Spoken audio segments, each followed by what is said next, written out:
right, good afternoon, everybody. Today is May 14th, 2026. This is an official meeting for the Public Safety Committee here, for the City Council. We're gonna go over the Shannon Grant, and all the wonderful authorities who are here today. So for those of you who do not know me, my name is Jerry Martin. I'm a City Councilor for Ward 7 here in the city of Springfield. I'm also joined by my colleagues in government, school committee woman, Rosa Valentine. Thank you for coming. Nobody else in person. I'm joined by some of my colleagues on the council. Virtually, we have Councilor Justin Hurst, we have Councilor Victor Davila, and we have Councilor LeVar Clint Bruce. Thank you for joining, gentlemen. Yeah, so a couple weeks ago, hello. Council President Tracy Whitfield reached out to me expressing an interest in hosting a meeting regarding around the Shannon Grant. And to be truthful, this is first time I've heard of it as a newly elected city councilor. So good opportunity to make myself aware, other councilors who may be unaware, aware, and the public. So to my understanding, it's an initiative from the state to help curb gang and youth violence, which is obviously very important and a concern here in the city of Springfield. So I'm joined here by a lot of people, by a lot of awardees. If anybody else wants to further comment on what the Shannon Grant actually does and further elaborate, that would be helpful too. If anybody would like to articulate it in a way more articulate than I understand it. You would. Well, just going back, since I've been with Shannon since day one, the grant itself has just done amazing work over the years. And yes, it definitely targets, but it's really designed at targeting at-risk youth before they become hardcore gang members, before they become SSYI youth. So every youth that comes in, we have to do an assessment on each youth that comes into any of our programs. And that will determine if they actually are a qualified Shannon risk youth, because those are the only youth we're really supposed to be serving. So again, a lot of our youth that we're serving are young people who might have a foot in the kind of the gang area or want to be gang members, or are kind of affiliated because they walk out their door and they're in a certain neighborhood. So we want to get these at-risk youth and work with them. A lot of them have mental health issues. A lot of them have a lot of family issues. I mean, there's just a lot of stuff going on in a 12, 13, 14, 15-year-old youth. And I think with the people in this room, we really are making a difference. And it's really, again, I've been with Shannon a long time, and we have some great partners in this room. And we all kind of have our specialty on what we're doing. So if I can't do it, I can call Jason, or I can call this one, or I can call that one. So it really is a shared effort. And I have to say, Kyla's been doing an amazing job, and the Lieutenant Benoit, I mean, they have just kind of put this thing together and really is being run the way it's supposed to be run. Yeah, it's not just a throwaway money, because there's so many programs over the years that money's just given out and people aren't really doing what they're supposed to be doing. So I hope I kind of touched on that a little bit. There may be other people in the room who can touch on as well. But again, it's really that kind of young male and female at-risk youth. Get them off the street, get them into a good program, get them surrounded by people who care about them, put them in a safe environment, give them something to do so they're not out in the street. And that's why I think we do so well in this room. Yeah, that was very excellent articulation. Thank you, Mr. Fowler. Thank you. And I also like to acknowledge our representative from the Springfield Police Department. Thank you so much for being here. And if you wouldn't mind just introducing yourself and explaining your role and how you're able to pull everyone together. I'm Kyla Raymer. I'm the police grant administrator. I don't just manage Shannon, I manage all of the police department grants. Shannon, I have to say, is my favorite. I get to meet and engage with all these great programs in the city that I personally had no idea even existed until I started at the police department. And advocating for youth, I have two boys at home. Like, I was the oldest of many siblings. I have six total. So I'm the oldest. I always took care of them. And watching some of these kids struggle to even express how they feel because they don't feel safe at home, at school, wherever it is, having a program where they can trust that they're gonna be listened to. Because parents, as a parent, I'm like, oh, you're fine. That's just your reaction. But being a part of it now, I don't know. We have to help these kids. Absolutely. Yeah. That's great. Thank you for sharing that. Would you mind just going a little bit into, how, one of the organizations could apply for the grant, whether with qualifications and whatnot, people, you as the organization look at before granting these So- grants? Right now, we do a RFP process. We put out a solicitation and any community organization can apply. And there's a scoring rubric that goes over program. Are you reaching that 10 to 24 age group?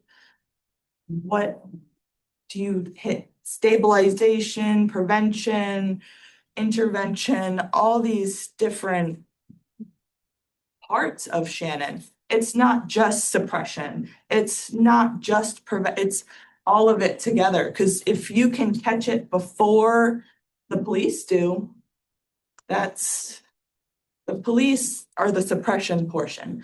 They go catch the hard criminals selling drugs where the kids are at home in that situation. And they do a great job. The amount of cases they had last year, and we refer them to these programs too for the kids. That's great. No, thank you. Yeah. Thank you again. So I think we'll just take the time now to go around the room, talk to each of the awardees and hear hear about your organization a little bit, how you plan on spending the grant, how much you've received in the grant, and just, and whatever else you'd like to share. So we have our first volunteers. Do you mind if I share the PowerPoint? Is that okay? First, are you guys all together? I'm a research partner, so I help out with collecting some of the data, doing all the research piece of this. Okay, but you're with our first volunteers, our first group? No, I'm independent. Oh, okay, I I'm understand. completely independent from Yeah. the grant. Okay. So we're gonna touch on each person and that person can talk about the problem. Okay, now, yeah. We put together slides for each agency, sent over their information and stuff, and that's. Okay, beautiful. Yeah, thank you, Francis. Okay, nice. You're presenting all of us. Okay, that's great. Team player. See if this works here. This is great. Continue to share. All right, so real quick, if I'll take the first couple slides, this is based off of the Office of Juvenile Justice and Delinquency Prevention, OJJDP, their comprehensive gang model. They use 5 different pieces to try to address the gang issues, and this is used throughout the country. It's community mobilization, opportunities provision, social intervention, suppression, which is the law enforcement piece, and organizational change and development. You want me to go over all of these? That'd be. Your discretion. The community mobilization is the involvement of local citizens, former gang members, community groups and agencies, and the coordination of programs and staff functions within and across agencies. Opportunities provisions provides a variety of education, training, employment, and reentry programs specific to engaging gang-involved youth and young adults. Social interventions are youth-serving agencies, schools, street outreach workers, grassroots groups, faith-based organizations, law enforcement agencies, and other criminal justice organizations, reaching out and acting as links between gang-involved youth, families, and needed services. Suppression, formal and informal social controls, procedures, accountability measures, including law enforcement, close supervision and monitoring of gang-involved youth by agencies working in collaboration with community service providers, schools, and grassroots groups. And lastly, the organizational change and development. It's development and implementation of policies and procedures that result in the most effective use of available and potential resources to better address the gang problem. So all of the agencies that are in this room have one or two pieces of these 5 core strategies in their philosophy and in their programming. So just some quick stats. This is from the Shannon 2025 brief. So this is for the last fiscal year. 20 youth received case management services. 683 youth received outreach services. With the community mobilization, 210 community members attended events, meetings, presentations. There were 2 community events, meetings, and presentations held. Education employment, 1,306 youth participated in an education program. 263 youth participated in an employment program. Positive youth development and recreation, 1,217 youth participated in a recreation program. 1,588 youth participated in youth development programs. And suppression, there were 41 hotspot patrols completed and 131 arrests of gang members, high impact players during hotspot patrols, warrant sweeps, or home visits. So that was the police piece on that. Just some stats, the population just compared. Springfield has a higher population that lives in poverty as compared to the state, 25.8%. The unemployment rate is slightly higher. The total school population is about 25,880. Low income is about 82% of the population in Springfield, and the dropout rate is 3.9. And previously it was significantly higher than that. So that's gone up. Right now, we have approximately 65 street gangs with about 1,000 to 1,200 gang members between the ages of 10 and 24. So one of the pieces of having Shannon youth in the program is the partners are supposed to do these risk assessments to see whether or not they're suitable candidates for the program. So they ask a series of 27, almost 30 questions or so about different factors of gang involvement and different risk factors. And it is scored, and 48% of the risk were lower risk. So they're in danger of engaging in risky behavior or gang activity. About 28% were the moderate risk. They were exposed to the same risk factors as the low risk youth, as well as additional risk factors such as truancy. And about 24% were high risk. So they're perpetrators or victims of shooting or stabbing violence and or are known gang members. So in all the risks that was assessed, that's part of it. Just some quick trends here.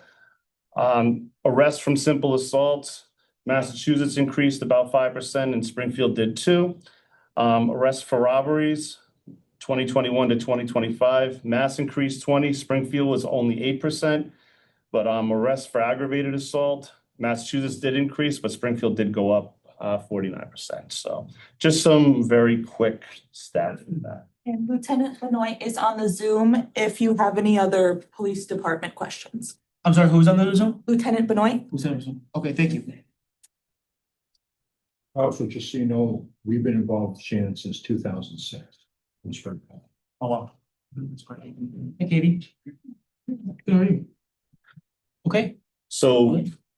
So far this year, Shannon, we're trying to do more community events, and that's been part of our piece.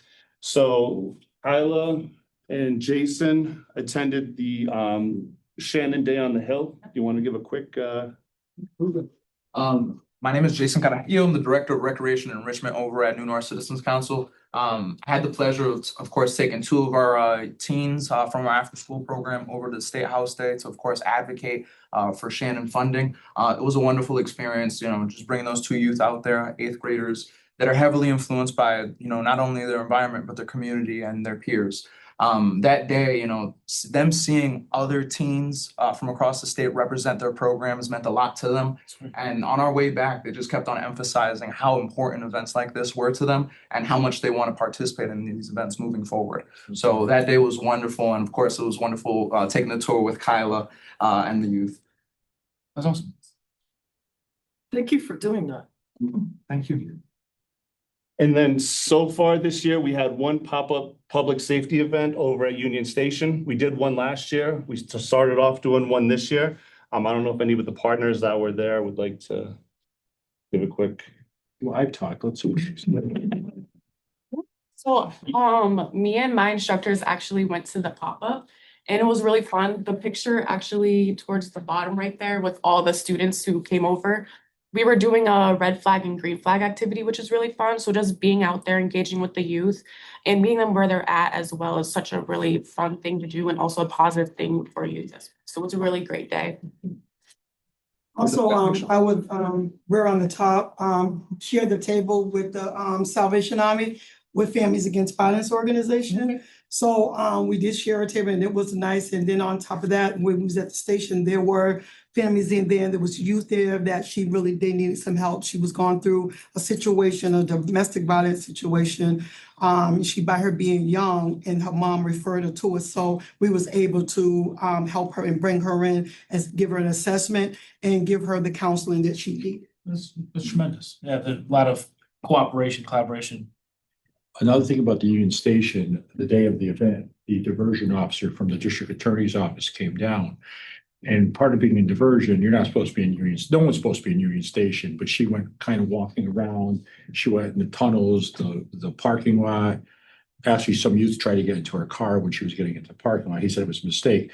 But she saw a lot of young people who shouldn't be there. And, being there, they can be thrown out diversion and have to go back in front of a judge. So as we all know, and I'm sure the police department can tell you, as everybody in this room knows, it's really an issue for young people being there.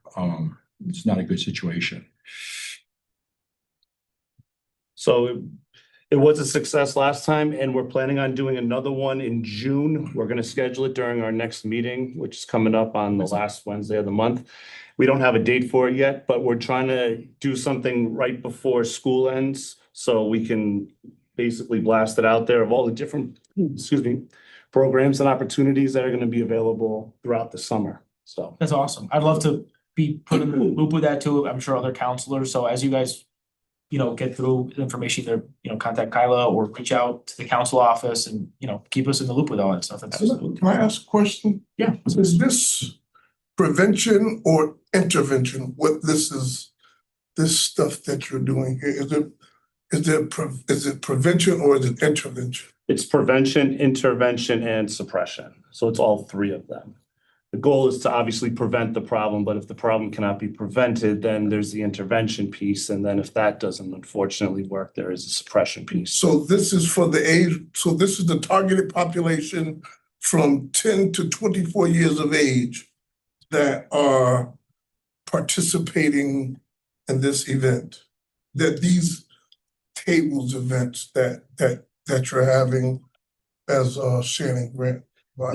These are eligible for everybody, but a lot of the kids that are probably going to be coming in there, given their location or their circumstances, they could potentially they could have potential risk factors that could entice them into the gang life or deal with various issues involved with that trauma and all of that. So there's a lot of different services, and by putting it out there, it gives them an opportunity to kind of see what's out there. Even if they just want to get out, somewhere safe, get somewhere to play basketball or to hang out or get someone to talk to, there's a ton of different opportunities out there for them. The hot topic that day was Jason with the summer jobs. Touch on that, Jason. Yeah, so one of our programs over at the NNCC Youth Service Department is Youth Works via Mass Hire.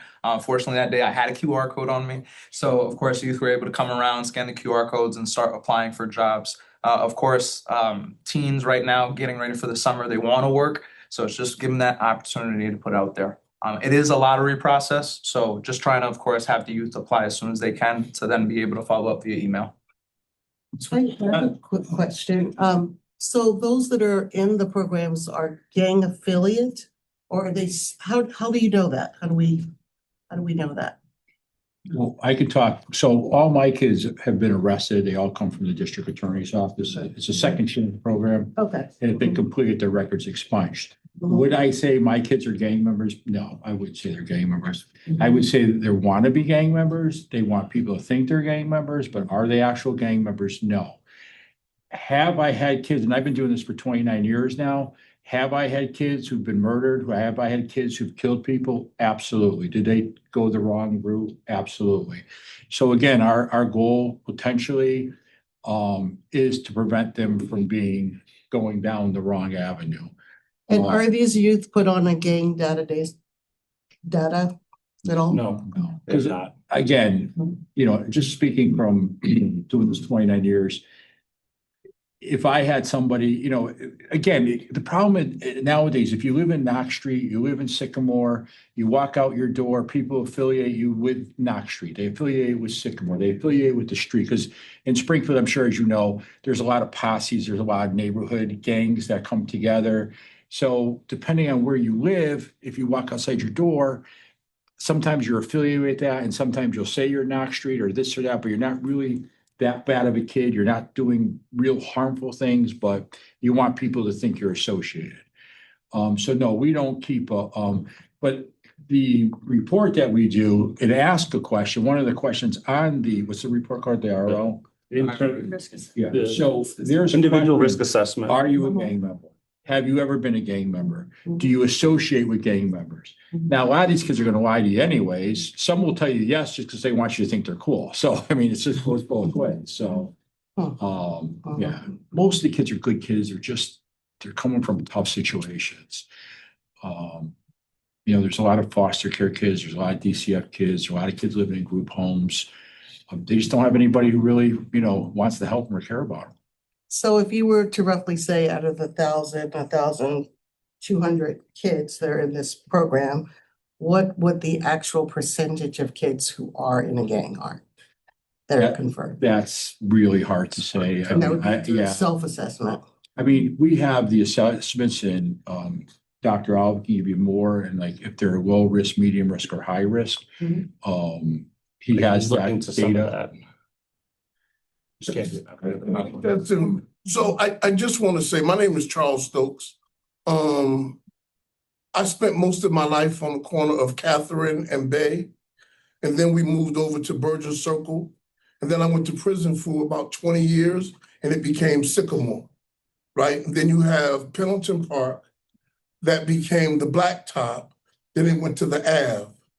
Then you have Rifle Street. So there's not 65 gangs in the city of Springfield. There's Burr Block, Sycamore, Ave, Knox Ave, the Latin Kings, Nietas, Solids, and now the Bloods are here in the city of Springfield. And so Springfield ranks as either the first or second deadliest city in the Commonwealth to live in. The number one cause of violence is through gun violence. Over the last 5 years, the only community that has suffered death through gun violence has been the African American and African Latino community. And so my question is what's the intervention being doing? Are you going to Burr Block? Are you going to Sycamore? Do you know who the shooters are? Do you know who the drug dealers are? Do you know who the influencers are? Because this is what's happening. Mr. Stokes, if I can stop you just for.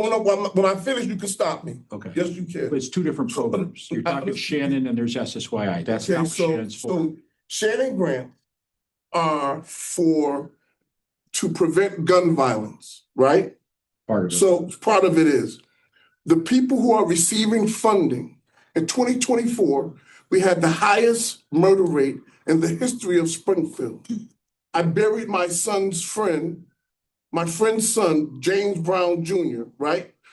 During this time, the mayor had this conference stakeholders, and he allotted money to prevent gun violence. Gun violence has not decreased in the city of Springfield over the last 10 years.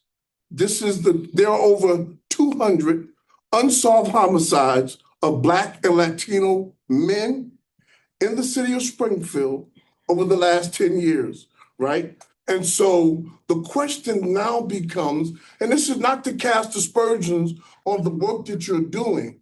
What we are seeing is there is no intervention. There is no, the only intervention is with ROCA, each court, and if you're in DYS, Sheriff's Department. Sheriff Department, and there's no really intervention in Ludlow that people with lived experience can go in and try to circumvent some of the violence. So my question is, there is, you said two types, prevention and intervention. Yeah. There is, to our understanding, and from the people that, the shooters and the drug dealers, and those who are on Knox Ave, Burr Block, and Sycamore are not participating in any of these events. The shooters, the killers, the murderers, the influencers are not coming to none of these events. And so my question is, how do we help the Shannon Grant Initiative to do more direct intervention with the people who are the influencers? Okay, Mr. so Stokes, that's- I appreciate your comments and of what you're eliciting a lot of. Let's leave it, let's go back to the presentation here. We're getting a lot of information. We're learning a lot from, what Mr. Falvo has mentioned earlier about some of the murderers, some of these perpetrators that they are in fact dealing with. We understand there's very Springfield specific streets and gangs and affiliates. And we will get to those and we'll talk about them and we will touch upon them, but let the people who, will come here today to give us this presentation to continue to do so, and we can circle back on those topics. Thank you. One other point, your children are not dying in the city streets of Springfield, right? You're not going to nobody in here is going to the funerals. Nobody is, I know you are. You don't have to take up for them. I know you are. I know you are. None of you guys are going to the funeral. Our loved ones are dying in the city streets of Springfield. This presentation, as wonderful and as great sounding as it is, it's not. And I'm telling you from Mr. Stokes, the work they I'm not do, finished. I'm not the work finished. that they do do not does work in not. our community. Let me if you just let me finish. Hold on. No, As, I'm gonna as finish. city council president, hold on. How these meetings traditionally run and what we put on the agenda for the city council meeting is to hear from each of the organizations and what they are doing with the Shannon Grant Fund. We have not got through the presentation to hear the information that is on the city council schedule.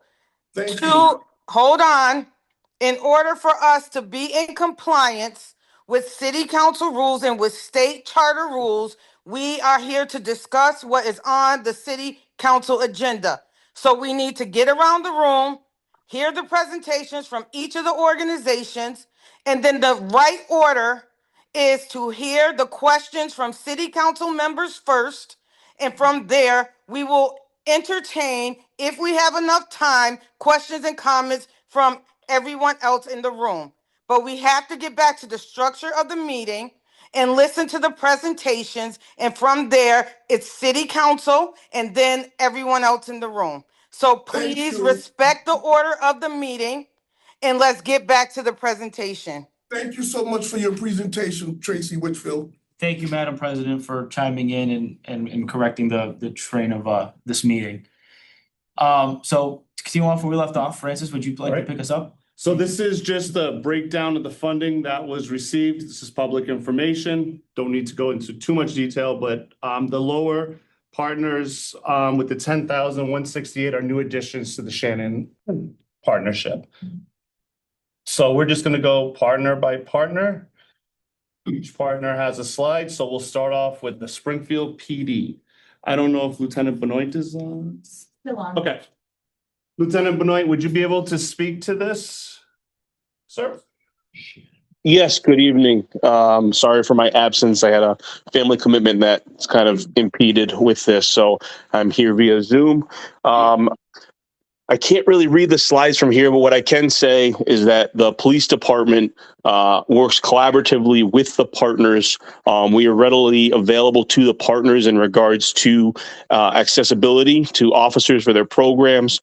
The police department function in this is primarily suppression. So by suppression, we're deploying officers on the streets to intervene with criminal activity.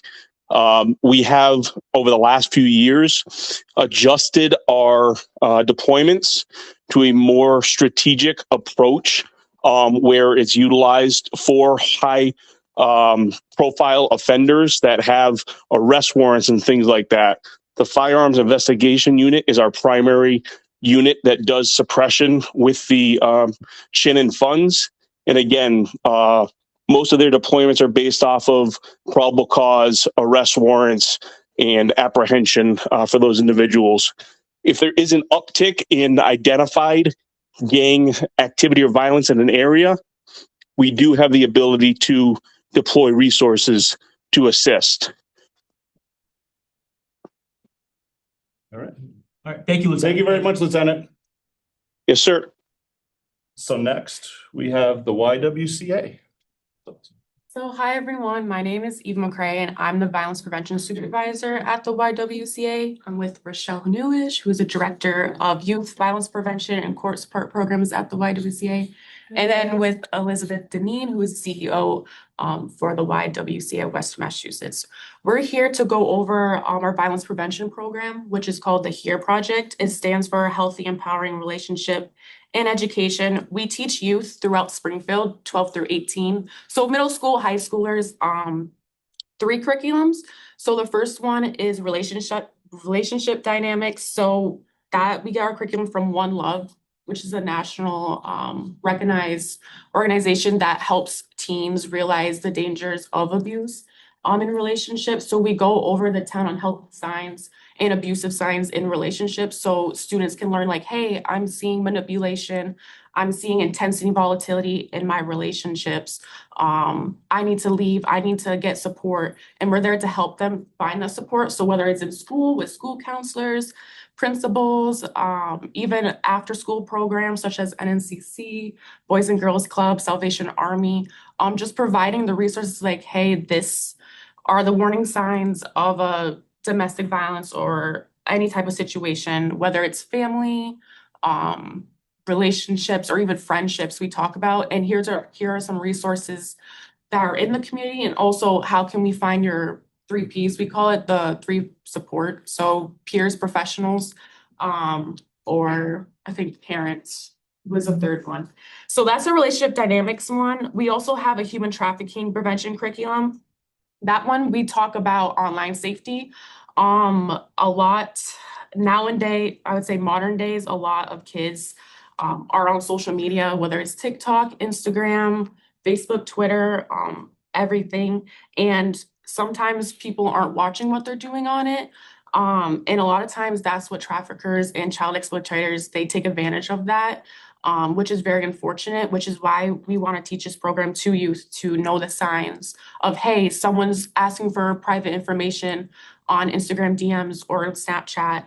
How can we come up with a support system for you can tell someone, whether it's not your parents or someone in the school.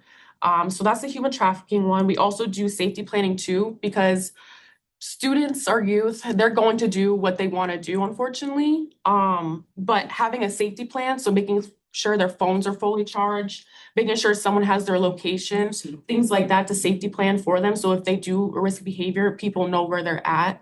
And then we also talk about exploitation and what human trafficking is as well. And our last one is bystander intervention. So that one kind of goes over what bystander the bystander effect is. So primarily you're not helping in a situation where someone needs help. So we teach students to become upstanders in their communities. So intervening if it's like a medical issue, a bullying in the schools, any type of violence, helping them stand up for the victim in that situation. And whether it's getting, the police or getting an adult to step into the situation, that's still being an upstander. So all three curriculums, they learn leadership skills, and they learn how to do good deeds and do things good for the community as well. And last year we served 620 youth, all last year through Springfield schools and after school clubs. And now this year in 2026, since January, we served 350 students so far.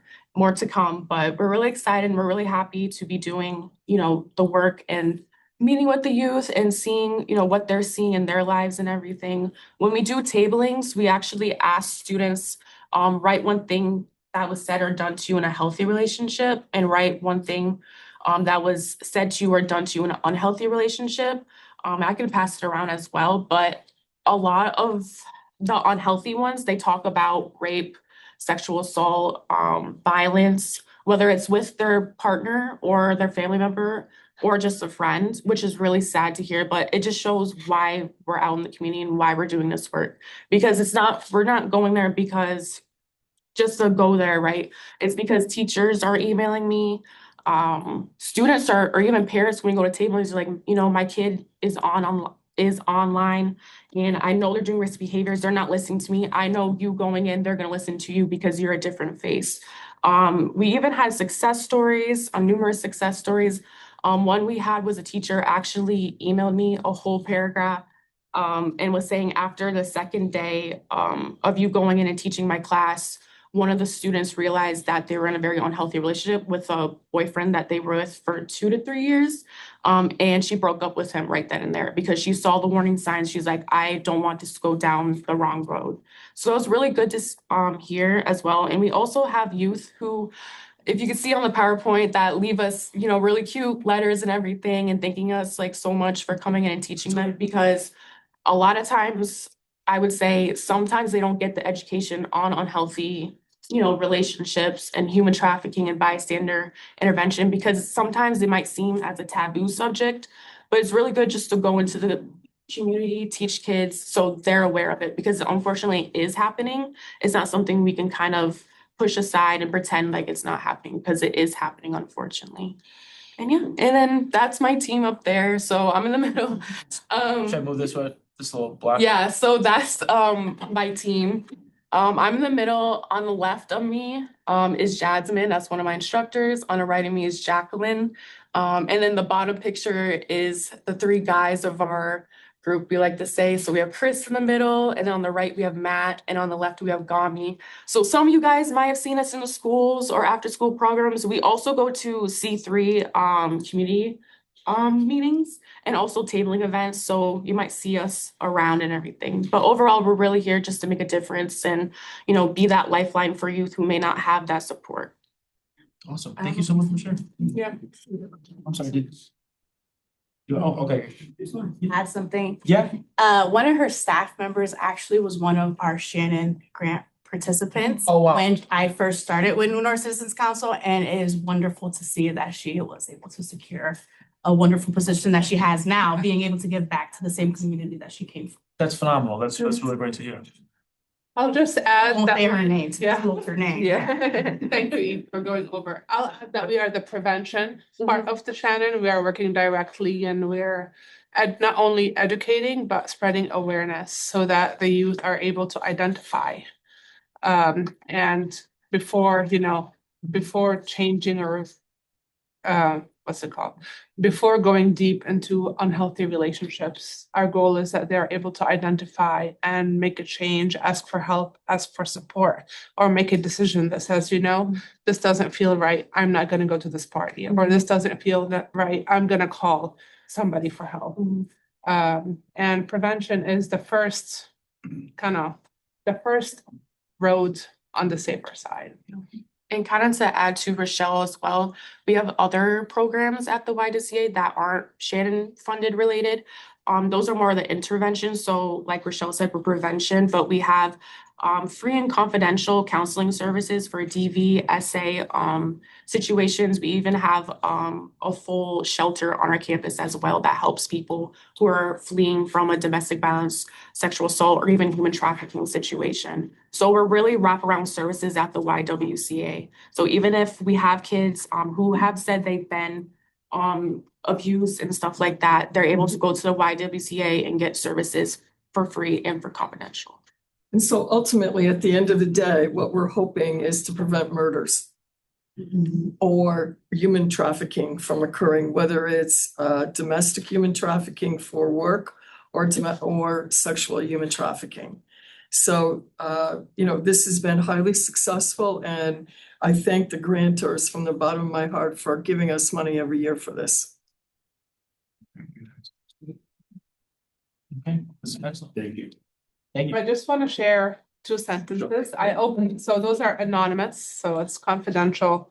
But write one thing said or done to you that's unhealthy. And most of the youth we serve is between 12 and 18. They're middle schools and high schoolers. A lot of them are middle schoolers. I got punched in the face and got a black eye.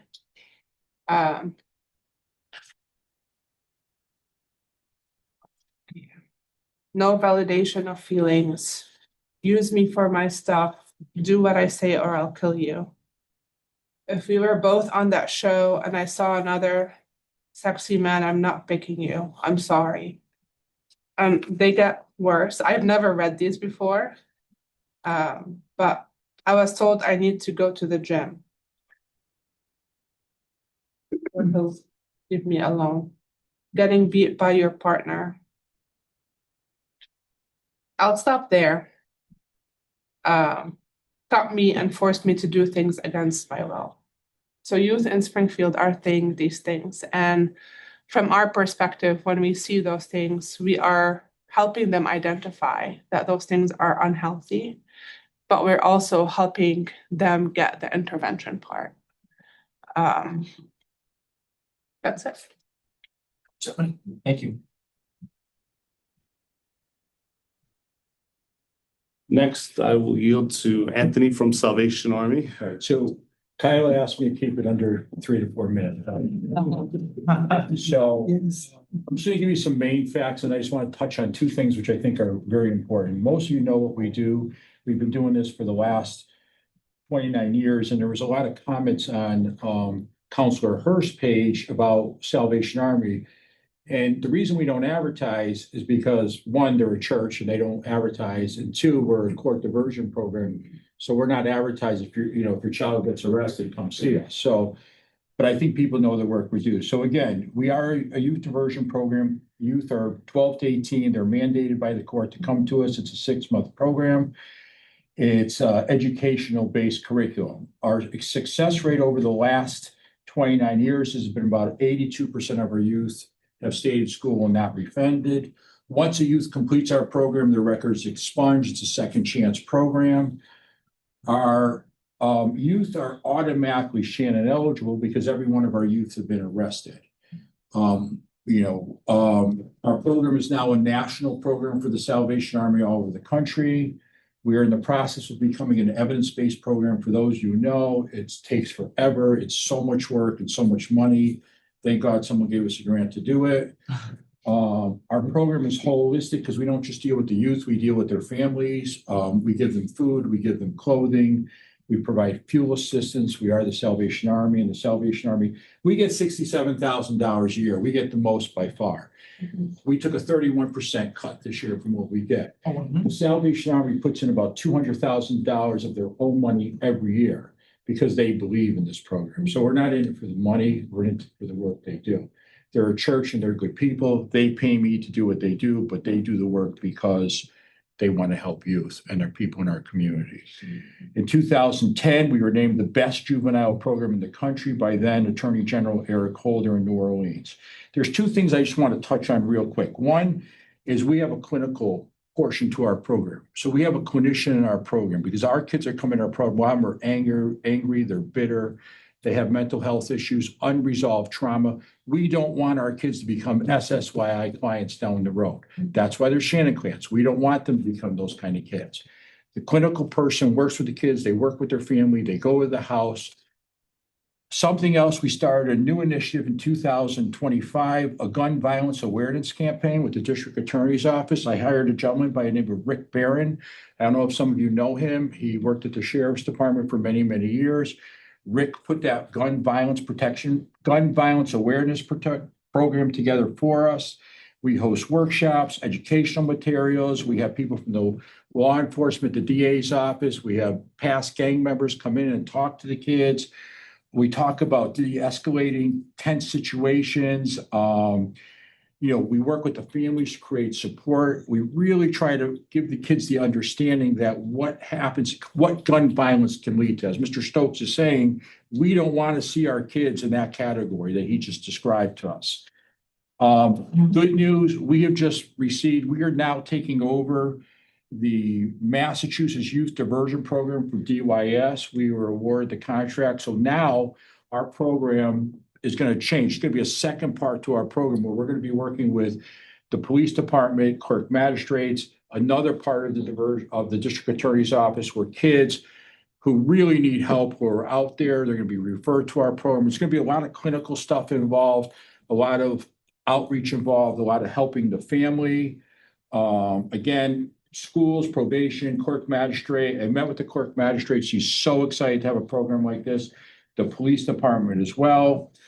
And then lastly, and I kept this short, Kyla, so the other thing we do in our program is the kids come to us. It's a 6-month program.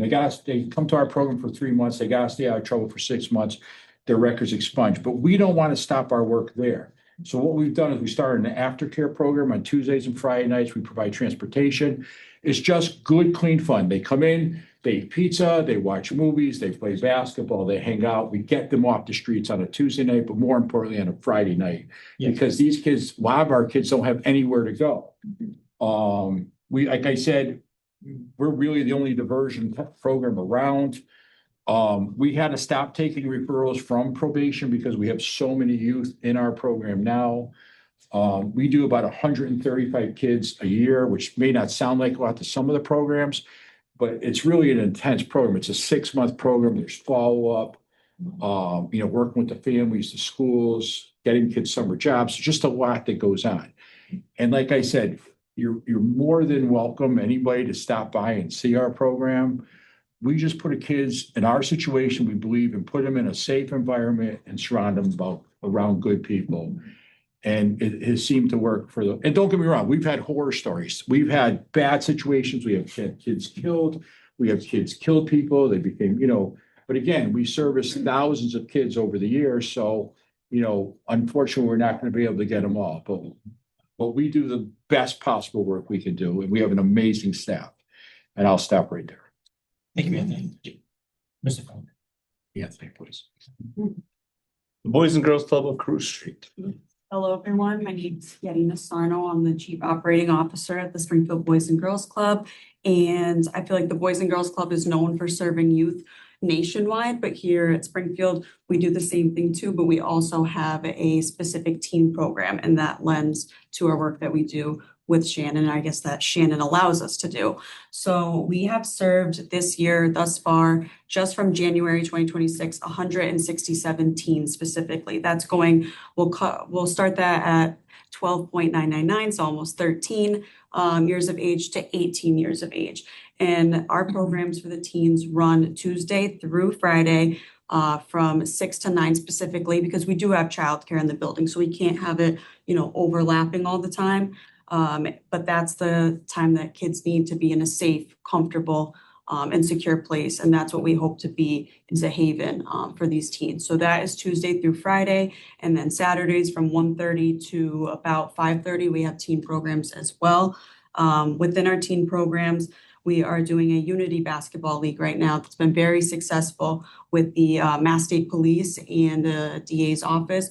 So we're very grateful for that. Through that, we are able to feed the teens, have them come in, and that is a great way for them to come in for us to do the individual risk assessments for Shannon which, you know, you have to get, I think something that's not been put forth so far is that, you know, these aren't just like data points, they are confidential. But you make sure that whoever is doing these assessments with the teens themselves, that they have a rapport with them. So it takes a little bit of time to build that relationship. And then from there, you know, it's anonymous, but they can share their information and it might be accurate and truthful. But again, they're teens and they want to protect themselves too.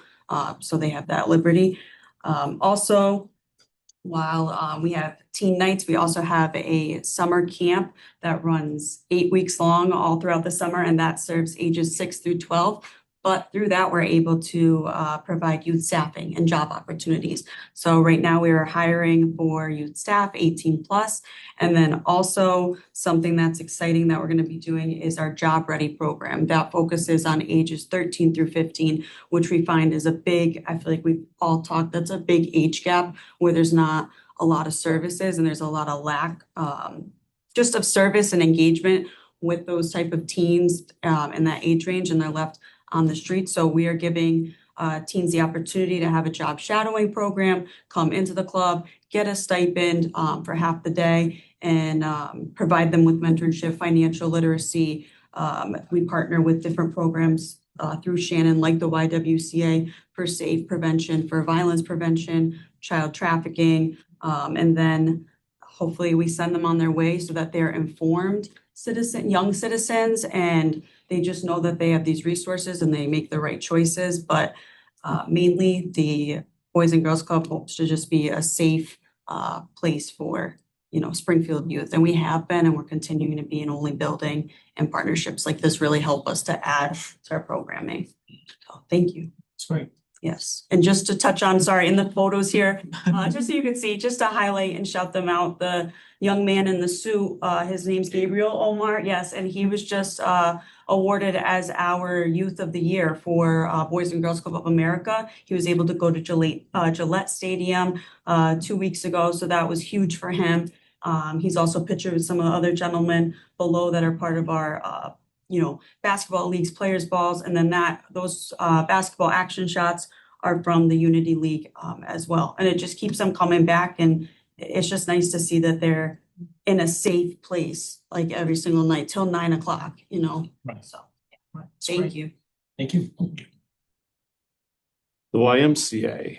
Yeah, so the YMCA, our team program's called YAIM. It's held at the North End, our North End Youth Center. It's a couple of blocks from Bay State. And so that's a program that we've been running now for about 15 years. It's a program that is focused on the violence prevention and dropout prevention from the beginning. That was our key focus of the program. So it's an after-school program Monday through Friday for middle and high schoolers at no cost to those families. And we do variety of activities. We partner with a local bank. They come in and do financial literacy with the young folks. We also have a college tours that we do with them. We've taken them this year. They went over to UMass and took a look at the campus. We'll be doing some more over the summer. It is a 8-week summer program as well. And then in the evenings after the after school program, we also have sports programming, basketball, that is also held at the center as well. So again, middle school and high schoolers started out as a high school only program, but we expanded into middle school about 8 years ago, realizing it was really important to get them early because you can already have lost so many of them by the time they hit high school. So that's kind of our focus. That's great. I love the financial literacy and the college tours. Yeah, we've had great partners with that. Right now it's Liberty Bank, United Way's been in to do financial literacy in previous years. But the colleges have been great, very, very welcoming locally and throughout the state. That's awesome. Tremendous. Thank you. Thank you for sharing. Thank you very much. Next, we got the Dunbar Center. Yes, so, excuse me, last year was our first year joining the Shannon Grant.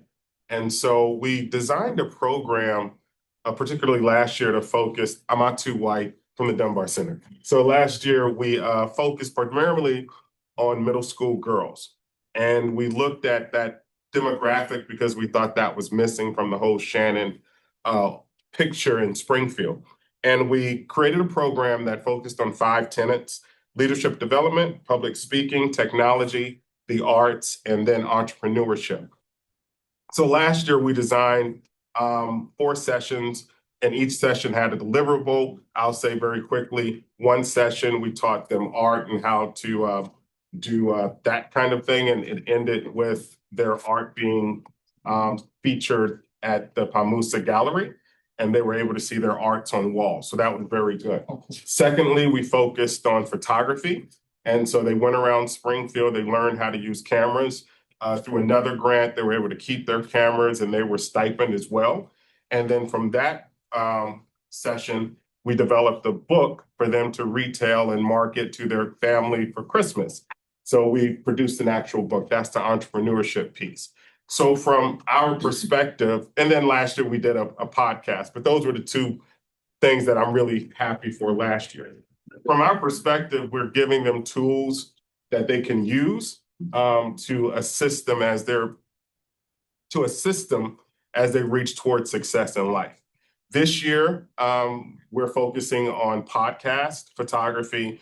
Then we're adding a component for all genders, which is a summer basketball league. And so this summer, the Intergenerational Podcast, it's what's happening now. There are some photos of that. They're working with older people because one thing that's missing within our community, well, not missing, but one thing I want to highlight in our community is the power of generations talking to each other. And the more we speak and talk to each other, the more we understand that we are more alike, and then we're able to assist and see how we can help each other. From the older person to the younger person, and the younger person to the older person, we can all learn from each other. So that podcast is going to be great. We're producing it now, and it's going to be phenomenal, actually, because the conversations that they're having is centered in what's going to benefit our community. And then the basketball session, you understand what that is, and summer photography, you understand what that is. So that's the basic gist of our program. Awesome. Thank you, Pastor. All right. Thank you. Give Music. Hi, everyone. My name is Michael Grant. I'm the president and founder of Give Music, Inc. We have 3 main programs that we are providing right now. We've been providing one of them since 2022. Our partner is with DYS. So we've gone into the DYS directly into the lockups. 100% of young people we're working with there are DYS involved. They're part of the Shannon program, or Shannon eligible already. We've built 10 recording studios in the lockups from here all the way to Boston. And we have artists that go in and work with those young people. You can see in the bottom. So that's the second program. Actually, the studio in the middle is one of our community studios. So that is a studio that's actually located in downtown Springfield on the corner of Maple and Union Street, in a very active area for gang violence. Drug is very active. And we've built 3 of that style recording studio right in the community where they can come and work with us. The key here is that we're teaching them not just to come in and rap, because everybody wants to come in and rap. That's not what we're actually about. We're actually teaching them workforce development inside of the technology side of it. So what we work with the young people on is recording studio technology, and more importantly to us, concert technology. The reason we're focusing so heavily on concert technology is because it gives them a chance to work with, 1, the artists that they love, but 2, it gets them out of the community, the environment that might be causing them some difficulty. So we train them how to become stagehands and or lighting directors, sound engineers, and then through our interaction with the concert industry worldwide, literally, we help them get jobs inside that industry. And the hope is that they'll go on tour, that can make some real money that they can then bring back to their families. And the hope is eventually that family can make enough money where the gang interaction isn't quite so appealing to them. What we're finding is that there's 2 things really happening with the young people that we're interacting with. They're physically hungry. I mean, they are hungry. When they come to our facility, we have a huge snack space. They want to eat. The second problem we're seeing is that there's not enough money coming into their pocket on a daily. So they do what they have to do when they have to do it. And sometimes that lands them with the sheriff's office and NDYS and dealing with some of our programs on those sides.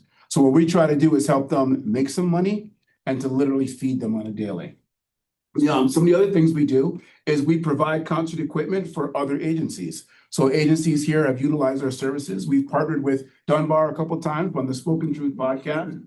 That's our studio that the young people are actually being recorded in. Oh, cool. That NAACP event, that's a giant video wall that we provide, sometimes free of charge to different other community services. So we use the funding to support the other community members in this room. So if anybody's in need of any concert-based services, recording studio services, video recording services, we have that available for you, and we're happy to help. And at the same time, we're hopefully doing some good with some of these young people that are out there in the community. That's great. Just in their defense, they had some more pictures. I just didn't have enough space. I do apologize. Also, this is our first year with Shannon. We're one of the lower tiers, but we're excited to be here and excited to apply again next year. Hopefully, we can do some great work with everyone. That's awesome. Thank you, Michael. Thank you. New North Citizens Council, I yield to Jason. Gotcha. So good evening, everybody. Before I get started with my little speech of some sort, I just wanted to say I was a Shannon youth growing up. My two centers growing up with Boys and Girls Club on Carew Street and the Salvation Army over on Pearl Street. So, of course, the work that Shannon does mean a lot to me because I was one of those kids. So, but moving forward, thank you for being here and for taking the time to learn about the work of our programs are doing to support individuals, families, and neighborhoods impacted by gang involvement and gun violence in our city. My name is Jason Caractillo. I'm the Director of Recreation and Enrichment at New North Citizens Council. Today, I'm joined by my director and the director of NNCC's Youth Service Department, Rick Santiago. Go ahead, raise your hand. We have overseen the Shannon contract at New North for the past 6 years. NNCC's mission and vision was to provide advocacy, public, and human services to preserve and support families, resulting in the improvement of quality of life with an emphasis on the multicultural community. We run an after-school program for youth and young adults ages 11 to 18, located in the north end of Springfield at 4 Bernie Avenue, right in between Plainfield Street and Main Street. We currently run Monday through Thursday from 3 p.m. to 5:30 p.m. at our Youth Services Center, providing activities such as homework help, arts and crafts, podcasting, videography, team building, leadership development and advocacy, workshops, and field trips, with additional days for later programming for open gyms on Mondays, Wednesdays, and Fridays until 8 p.m. over at Brightwood and Lincoln Elementary.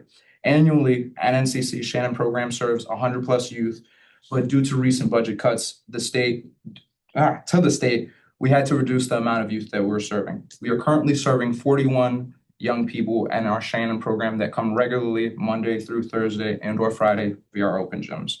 We connect youth and young adults to critical resources, including education, educational support, job readiness, trainings, job internships, employment opportunities, mental health services, and life skills development. Partnerships and collaborations are the heart of everything we do. We work alongside the Springfield Public Schools, such as Commerce, Brightwood, Chestnut Impact, and Legacy Academy.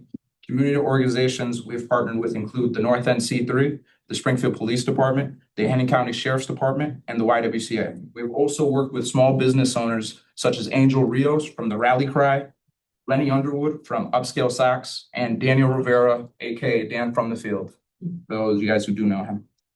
We also host community building circles with the Corona Center for Peace Building.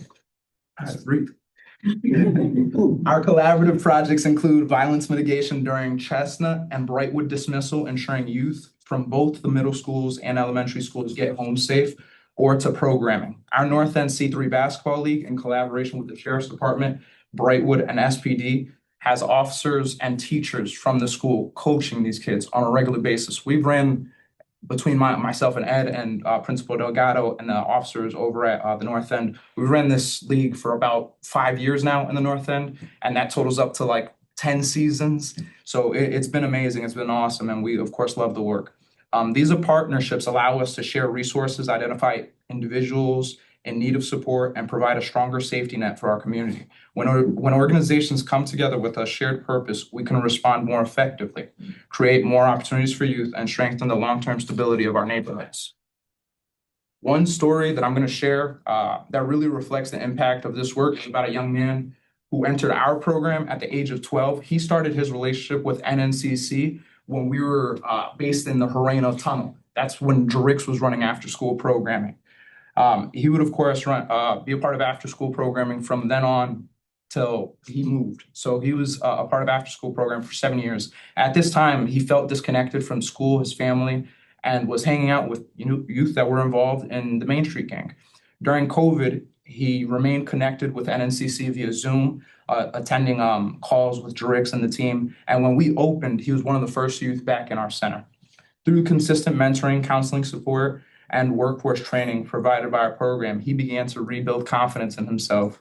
And then we connected him with employment opportunities that helped him develop positive relationships and long-term goals. Today, he lives in Florida, but he is employed full-time and has built stronger relationships with his family. His story is not just one success story. It is proof that intervention, support, and opportunity can change lives. Yeah. Funding plays a critical role in making the work possible. The support we receive allows us to maintain trained staff, provide emergency assistance to families, expand youth programming, offer mental health services, and create employment and educational opportunities for participants. Funding also allows us to respond quickly during moments of crises, organize community engagement events, and continue building programs that address the root cause of violence rather than simply reacting to its consequences. Every investment made into violence prevention is an investment in a safer neighborhood, stronger families, and brighter futures for our youth. As we move forward and continue to experience funding cuts across the state, we remain committed to continuing the work with integrity, compassion, and collaboration. Together, we can create communities where young people feel supported, families feel safe, and hope become stronger than violence. Thank you all for the continued partnership, belief, and support in our program and our organization. Thank you. Thank you, Jason. Beautiful. Yeah. It's awesome. Okay, Dean, Central City. Damn. Here we go. Swear to God, I am. I'm gonna stand up with this, okay? It's way too long. Couple quick things. Good thing Eddie can fact check everything I say because he's I'm not gonna say it, but he's a little older than me. But we grew up kind of in the same thing. Little history about me. 15 years old, I was homeless. I had no place to go. Both my parents were alcoholics. I grew up 554 South Bridge Street in Holyoke. I'm not a Springfield guy. It was a boxing program that the coaches looked out for me. Made sure I made the right choice. We had the same coach, Steve Snow, who's still around, believe it or not. He made sure I had a place to go. Clothes on my back, food in my stomach, and made sure I did good in school. By the grace of God, I graduated high school. I had no place to go. And Steve gave me some of the best advice ever. He said, you don't want to get hit by a train, don't stand on the tracks. And the tracks run right through your neighborhood. Get out of here. So I took his advice, went down to recruiter, signed up for the Army, left for 10 years. Spent 10 years on active duty, did 3 combat deployments, got out of the Army, went to college, got a bachelor's degree, got on the police department. I just retired last February after 25 years as a cop in the city. I know what's going on in the street. I've been there, okay? I know what's going on. I know what these kids are going through. Back when Eddie and I were a youth, the Golden Gloves was a big staple in Holyoke for a lot of years. Gave kids an outlet to get off the streets and something to strive for. The Golden Gloves had left when Nick Cosmos passed away in 2003. Eddie was one of our first guys that came up and helped us bring the Golden Gloves back. We got that program back to try to create the funding to open up the programs. Unfortunately, the price of doing business was just too high. So I took it upon myself to, and I try to be humble with this, but I sold pretty much everything I have to open that gym. I took a call in Layford Terrace for a 16-year-old kid that was shot in the neck. And I'm sitting there giving this kid CPR, wondering why he's going through the things that he's going through. Why is he here? And I'm the guy, and I'm upset he left, but you know, when he talks about guys going to the funeral, I'm the guy giving the 15-year-old kid CPR. Okay, I'm the kid that's got to go and tell his mother why her son's not making it home tonight. Okay, I don't want to be that guy anymore. So we started a gym out of my own pocket. We tried to get funding, we couldn't get funding. We got the 501c3, wasn't working out, whatever. My program now, still, we just continue to grow the program. We're on Berkshire Ave at a 17,000 square foot training facility. I service over 300 kids a year, okay? My program is not like other programs. I have no paid staff, including me, okay? I don't get paid, okay? None of our guys get paid. And I'm proud of that because the guys that are in this program that volunteer with these kids, they're there because they want to be there, not because they're chasing a buck. Okay? And they're people that came up through the program. Okay? Right now, the way our program is situated, we have 4 teams, A, B, C, and D. Everybody that comes in off the street goes to D team. D team is a developmental team, has nothing to do with boxing. One of the biggest things we do an input. Every kid goes through an interview with me before they come into the program. I explain the program. I answer any questions they have. They have to abide by my rules. Okay. I tell them straight out, I'm not welfare. I'm not DCF. I'm not here to give you free stuff. What I'm here to give you is opportunity. You're going to have to work for it. Okay, no one's gonna bang on your door and give you a good job at a nice house or a nice car. You want it, you gotta go get it. And I'm gonna give you the tools. My job is not to make them a professional boxer and try to not make them the world champion. What I'm trying to do is get them to extract the principles through boxing, through that training, knowing that if you work hard, it will show in the end. Okay? And try to extract them principles into giving them the tools that they're going to need to be successful in life. One of the things we have, unfortunately, we lost a lot of funding this year. It is what it is. One of the programs that we had through Libertas Academy, we had a tutoring program. So when every kid comes into the program, they get 2 forms, a records release form and a student communication form. The records release form, their parent or guardian signs it, gives us the right to pull their MCAS scores, pull their report cards. And then we have a student communication form where each teacher that they have, they bring a form to school. Each teacher fills out a block with their name, the subject they teach, the email, and their email address. We reach out to the teachers. We say, hey, this kid's part of our youth development program. We want to take an active role in his learning process. We want to get daily emails on effort, conduct, attendance, and missed assignments. They are placed in one of 3 categories, red, yellow, or green. If they got A's and B's, they're green. They only need to see the tutors once a week on a progress report. If they have anything lower, a C or lower, they're yellow. They need to see the tutors once a week. If they have crappy attendance or anything lower than C, they're red. They need to see the tutors every day. So they come in. Our tutoring program is from 3 to 5. Practice starts at 5. We don't have the tutors anymore, so a lot of it I pick up, or luckily I have other kids in the program that are exceptionally bright kids that can go out there and a lot smarter than I am to be able to help these kids with what they're doing. But when these kids come into the D team, the D team is just strength and conditioning. It has nothing to do with boxing. Up until this year, actually up until this week, we had a program through Springfield College where we paid Springfield College to give us 2 graduate fellows who would manage 7 interns, 5 undergrads and 2 graduate students with Springfield College. Who have degrees in exercise science that will come out and do all the nutrition counseling, all of the strength and conditioning stuff to keep the kids straight. It got too expensive. I can't pay the bills anymore. And we had issues with, because we're a community-based organization, we deal with kids in this area. And if I offend anybody by this, I apologize. A lot of the kids that we get that are interns from Springfield College do not understand the dynamics of the kids that we're dealing with on the street. Okay. They come from a different environment. They don't understand why these kids act the way they do. So it really wasn't working out. So we've been able to, I guess, push guys that are in our adult program into the youth program, guys that have came up through the youth program. And now we've been around long enough, 2015, we incorporated. We've been around long enough where we have those older guys that have come up through the program, so now they can mentor those younger kids and show them that if you work hard, you can attain things in life. So every month we have a PT test. Everybody goes through the PT test. I can tell you what it is, but it'll probably make you sick to your stomach. Okay, 2 minutes of push-ups, 2 minutes of sit-ups, 2 minutes of squats, 2 minutes of planks, a push-pull carry of your own body weight, and then 8 400-meter sprints. You have to pass the PT test to get into the boxing program. They are not going to pass the PT test out of the gate. What's going to happen is, in order for them to pass that PT test and get into the boxing program, they have to work hard. Okay. If you don't show, I run the place like a job. You don't show up, I fire you. You don't produce, I fire you. If you're lazy, you got to piss every 15 minutes, you got an excuse for everything. It's not the place for you. Okay. I tell them straight out. And most of these kids, and I will tell you, and it is bad to say, but kids are like dogs. They're loyal as hell, and they see through the nonsense. They know if you're legitimate or if they know that you're just there trying to buy time. Okay? We got a great group of kids. It's not for every kid. I'm not going to say that it is. Okay? We've had, have I attended funerals? Absolutely, I've attended funerals. Okay? And I hate to do that.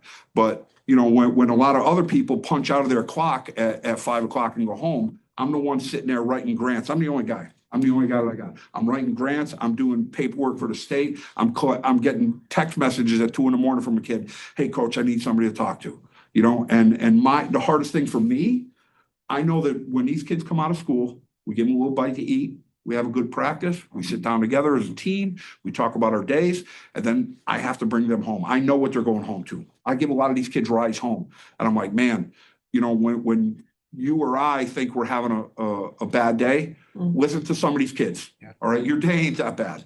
All right, the stuff that they're going through, and unfortunately, a lot of it is generational, and we have to break that cycle. It's just like the domestic violence cycle. If you grow up watching certain things happen, it's going to continue. If we could break that cycle and get these kids, unfortunately, now in today's time, we have this group of kids that are so entitled because they've been given everything their entire life. I want this, I want that, I want that. Well, Central City ain't that place. You're gonna have to work for it. Okay, you gotta work your way through the teams. You get different things when you get to different milestones. If it's not for you, no problem. Okay, I want to channel kids, but the biggest thing that I think the strength of our program, when I sit at my desk at 3 o'clock and these kids are starting to come in, I know every kid that walks through that door. Okay, right now we have 106 in our youth program. I know every kid that walks through that door. I know their mom's name, their dad's name, where to go to school. I know when they walk through that door if they're having a bad day. Okay, and when I bring them in there, they'll talk to me. They'll tell me what's going on. Okay, that's the strength of our program, where we're family based. We get the families involved. Some of these kids, a lot of times there's no dad. A lot of times mom got a substance abuse issue. So for a lot of these kids, they're fighting for a little bit more than a trophy or belt. So we got to get these kids off the street. It's very difficult for me because I'm a retired police officer. I make about $70,000 a year. I can't fund that thing on my pocket. I can't do it. Okay. But the Shannon grant was able to help us as our first year with the Shannon grant, to be able to get them in and try to get us some kind of funding. I mean, we don't get funding like, you know, we have a lot of private funding, but I'm the guy at 3 a.m. I'm, you know, grants, what's out there, you know.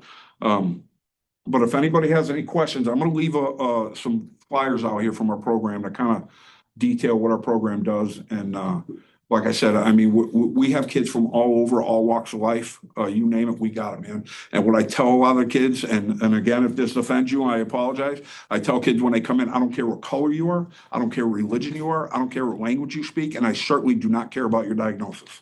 Kids come in here, I got ADHD, I got ODD, no problem. I'll run that shit right out of you. You will sleep like a baby. Problem. Okay, and a lot of these kids like that structure. They come in here, they know who I am. They know, and I'm not your and Eddie can contest. I ran a gym for 10 years. Nobody knew I was a cop. I'm not that guy. I'm crazy tattooed. I talk shit. I got gray hair. I don't care. And these kids recognize that. Okay. So that's probably, I'm passionate about what I do. So Eddie's just as passionate. Don't let him fool you. A lot of the youth development stuff we got from his basketball program, which I can't say enough for. But I'll leave these flyers out. If you want to take a look at it, you're all welcome to come by. We start practice at 3 o'clock. Stop by. Thank you for your service. Thank you. I might have to go to the gym myself. That's all right. That's all right. You didn't turn that around. But you know what? That's the same thing that these kids do. I'll go in the gym. I'll do this. I'll do that. You got to put the work in. Sure. You know what I'm saying? You got to put that work in. That's donuts. Sorry? You don't get us donuts. I don't have a sauna? No, you don't get us donuts. Donuts? What are you talking about donuts? Is that what happened? It was No. So those of you that don't know, I offered to host the Shannon grant, and the first one that I went to was at the Salvation Army, which was great. I mean, they put on a great, and the whole thing in my head, I'm like, oh my God, I got donuts. And I go, we're not doing donuts. We're doing vegetables. We're doing fruit. We're gonna do something healthy. If we could have had a little stretching there, but I don't think it. Well, thank you again, Dean. Thank you. Please leave those flyers. I'm also leaving my business card. Sean, our employee here at the city council office, was kind enough to grab them. So if anybody wants any follow-up questions or comments or updates, please feel free to grab them on your way out. So Oh, yeah, please continue. Thank you. There's more there. Eddie Case from the Hamden County, or the Criminal Justice Organization of Hamden County. I'll yield to you. Thank you, Francis. Yeah, so my name's Eddie Case, and we started this program. It actually is with the Hamden County Sheriff's Office. We use the Criminal Justice Organization as a 501c3. I do want to give credit to LeVar Click Bruce and Carlos Gonzalez II. They're the ones that actually drive the programs in Springfield. I've been focusing on Holyoke for the last 15 years. But what I want to say about the basketball leagues, like Dean uses boxing as a vehicle to get the kids in and then to do wraparound trying to build those youth up. For us, it's the same with basketball. We just use it as a vehicle to get the kids in, but it's all about intentional mentorship, intentional character development, taking advantage of teaching moments, and then our volunteers actually modeling good behavior. So it's done through partnerships. I mean, we are just targeting the C3 neighborhoods in Springfield, so the 4 C3 areas. We partner with the New North Citizens Council, with the schools in the neighborhoods, with the police. So like Jason said earlier, our coaches are the teachers. They're the police officers, sheriff's office staff. So different agency partners come in, but it is all about, for the kids, it's about basketball. For us, it's about building up little people, and two, developing relationship with the parents. I mean, when you hear some of the C3 police officers talk about responding to a call, and because the people on that call knew them from the basketball league, it just changes things. So that's really the work that we do, and it's really all about being intentional with developing the youth and families in Springfield. That's awesome. Thank you. Thank you. Karen Ford on the. I'm in on Zoom. Can anyone hear me? Hello. Yes, I can. Hi, good evening. So I'm Karan Ford. I am the Director of Youth Programs for MLK Family Services. I want to thank everyone again for the continuing support through the Shannon Grant funding. For our program, Night Spot is our evening program for teens and young adults. And on the surface, it looks like open recreation, basketball, volleyball, gym, that stays open typically Monday through Friday, 6 to 9.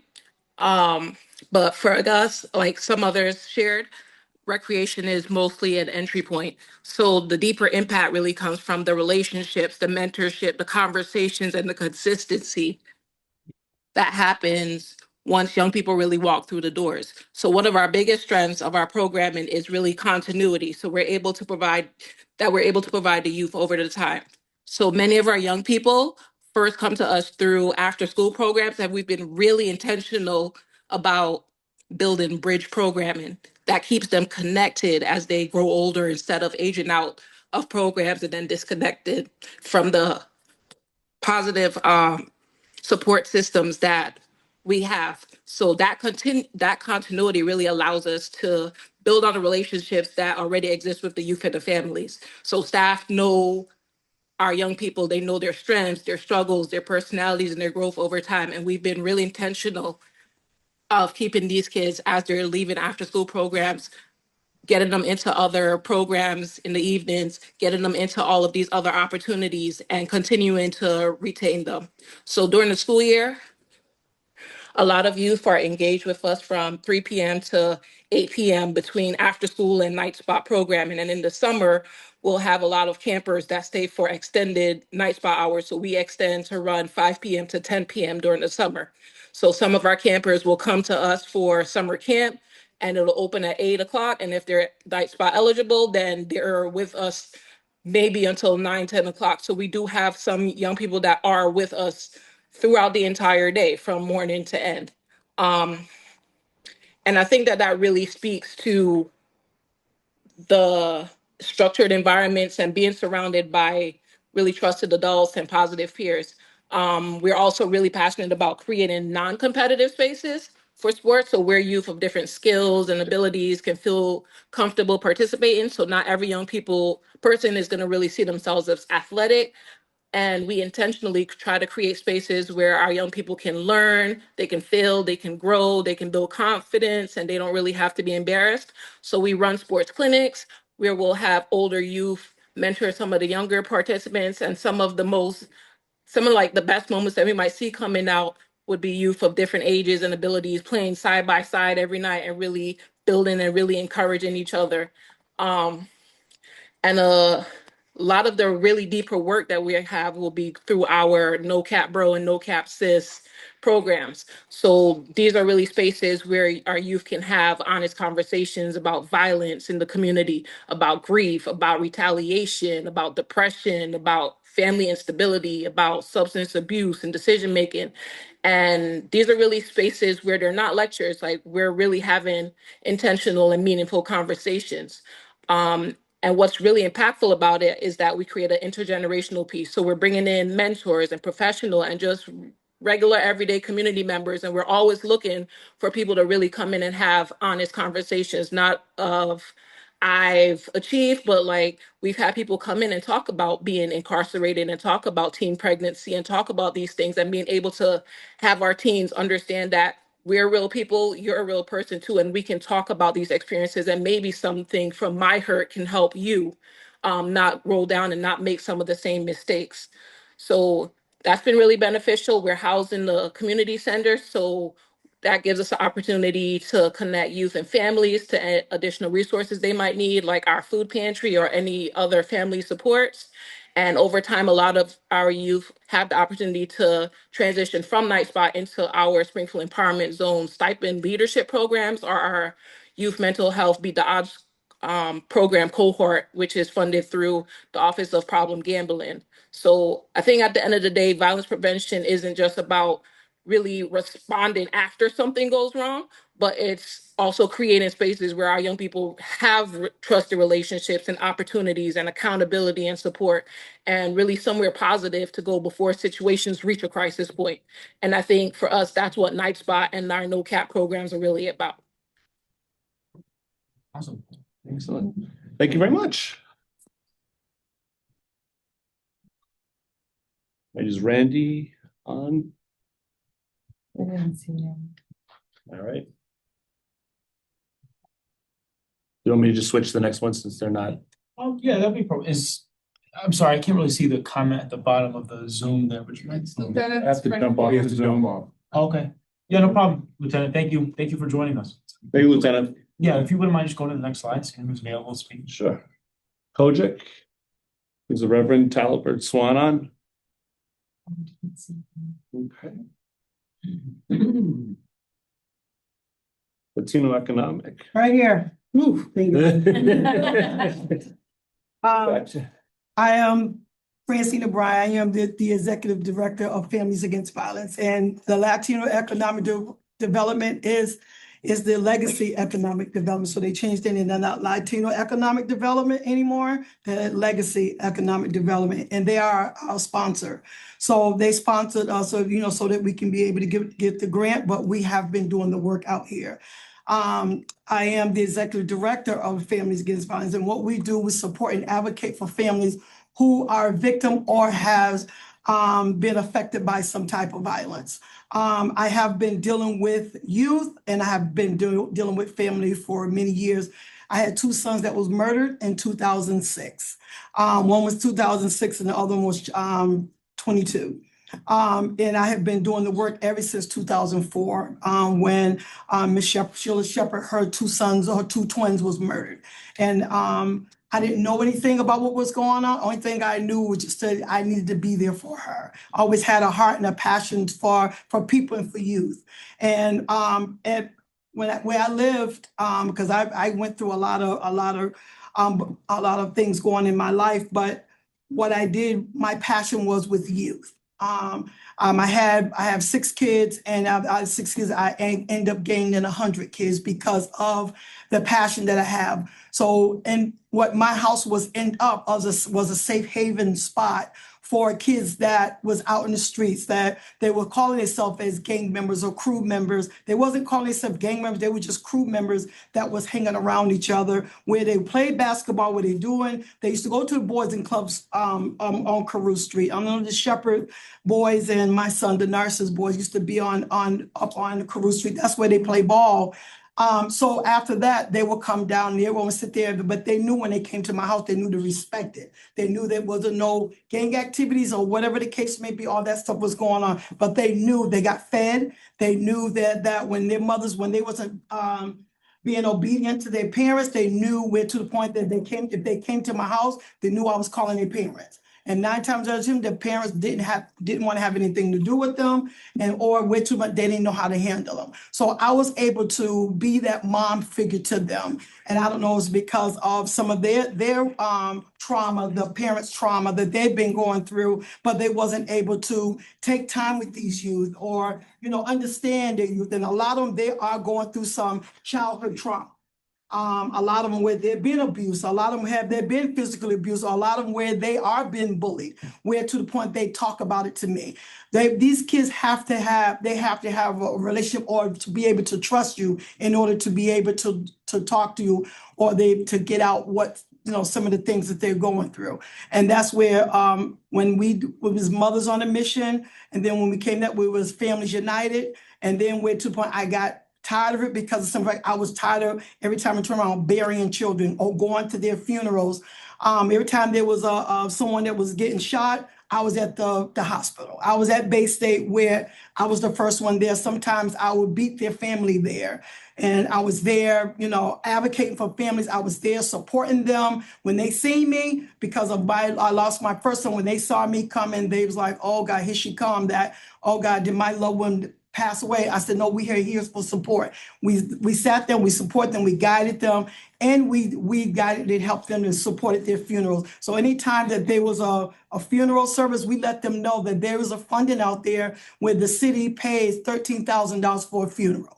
People didn't know that, so when they're going to the funerals, they're lost because they don't know what can we do to bury our loved one. So I would help them to guide them through their funerals and sit down with them and guide them step by step with their funerals. And then I would take it to the funeral because 9 times out of 10, some funeral homes went to the point they're not telling them about their funerals, where they feel that they have to come out of pocket. So a lot of these families don't know that they don't have to pay out of pocket because the city will pay for the funeral. So I've done all that, and then I got up because it was overwhelming because every week I was going to a funeral from 2004 to 2000 to now. I've been going to funerals and still are.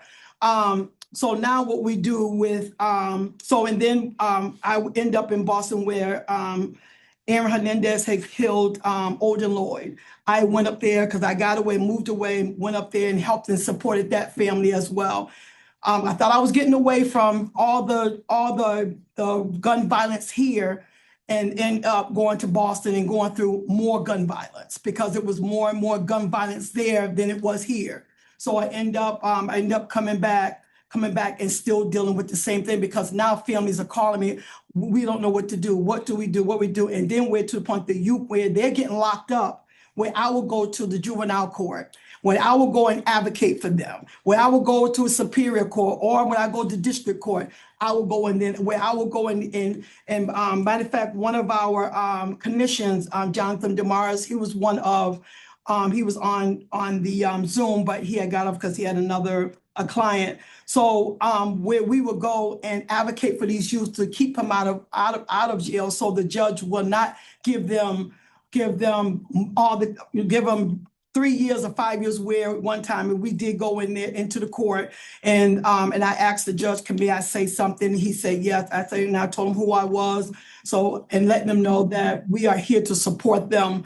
And we were able to give them community service, where these kids are from juvenile court until at the age of 24, 25, and some older, where we was giving them community service. They was coming to our place for community service, where we would have to write a letter, or we would have to prove to the courts that they was coming to our space to get services. So those are some of the things that, even though that I wasn't getting any Shannon grant, I wasn't getting any funding, but I was doing it from the kindness of my heart. I was doing it because of the simple fact I had a heart for these kids. And I was taking a lot of the money that I was getting, it was from out of my pocket, like Mr. Boxer said. A lot of the funding, I had became homeless. where I have became homeless because I was paying for funerals, I was paying for to help kids along their way, and then to keep food in their mouth, not even just feeding my 6 kids, but to feeding other kids as well. So then this year, and I was blessed to thank God that we was awarded with the Shannon Grant. Not enough, but at the end of the day, I can deal with what I can deal with. And sometimes you got to make ends meet, make it meet, or to where it stands. So now what we're doing now is we having group sessions where these I won't say gang violence because I don't consider them as gang violence. I mean gang members. Well, these young men and these young women, where they need this help and they need the support, they need someone to talk to. They need this mother and this father figure. So that's why I reached out to a lot of these organization leaders and now partners with some our partners here to come in and talk with these youth and to let them know that they are programs out, because the ones that's out here that's doing the shootings and doing they need that help, and they know they feel that they can't feed themselves, they can't feed their families, so they go do the crime. They keep food in their mouth or have a roof over their head. So these are some of the things that we done, and also get them the mental health support, because the mental health is out here is real. If you don't get them the mental health support, all the getting a job, that's not going to help them at all, because they can't focus. So in order for you to get them, you got to get them some mental health support, give them support, give them something that they can have, they can at least depend to say, well, hey, I can, I could come in and I could talk about some of the things that I'm going through. And then I said, hey, let's go find a job. Let's go help you fill out the application with them. And some of them, if they know that these people out here, we out here, and they know that we care for them, instead of always want to lock them up, because that's not the case where we want to lock kids. We want to see kids do better, but some of these kids are too far gone. But my thing is, if we can help one and we can save one, then we can do good. So no matter what, we can always try. Someone may say no, someone may refuse, but it may be that one out of that game. And there's been 10 times that when we had about right on Eastern Avenue, we went over there, was about maybe like 10 of them. They were sitting right there. And we went over there and we talked with them. And one of them said, no, we don't want it. But the main leader came up and said, can I get your card? Can you help? We need some help. We just right here recently, there was a young man, because he had a gun, he got charged with a gun possession, which we know that's automatically 18 months. So, but before he went, he came to us for help and support. We helped him get a job. He worked at I forgot the name of the place, I'm sorry.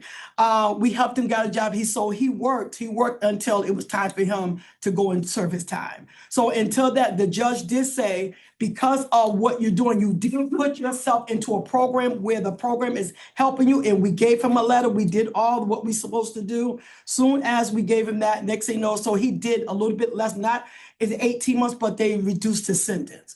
So that's some of the things that we are out here. So yeah, we are mothers who have, or fathers who have been affected by gun violence, but we are out here trying to do the job. And now we're starting another program called Men Speak, Young Men Speak. And these are where the young men, they come in to share their stories, where to the point they never had the opportunity to share and talk about some of the things that they're going through. So now we're hearing them out so that they can be able to move forward. So we right now, so far, maybe like 15 young men so far has signed up. So, and then, like I said, I was trying to get some of the partners to come in and let's talk to these young men, and that's what they need.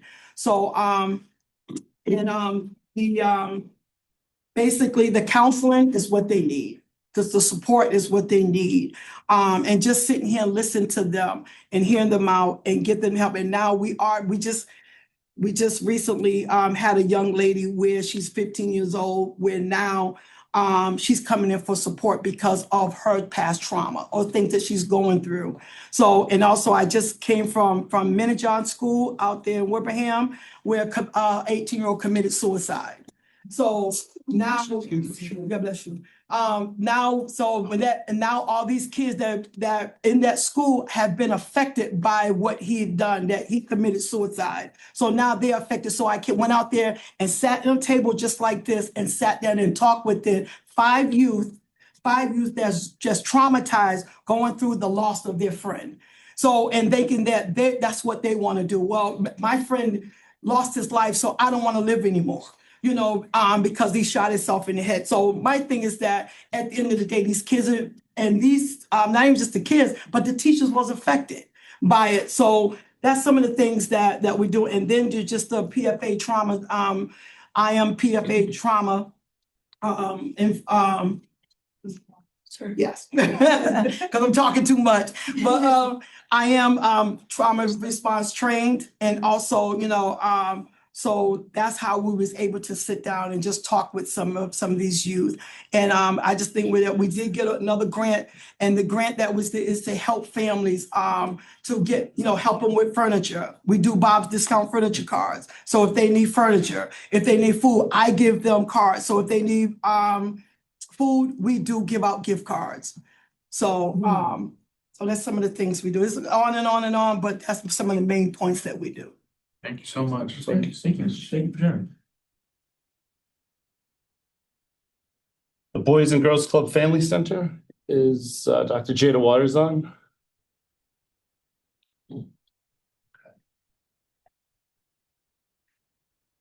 South End Community Center.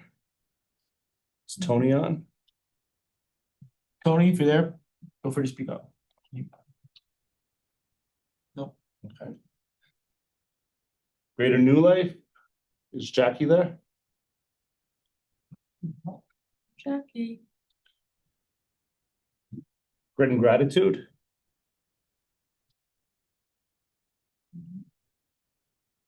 Okay.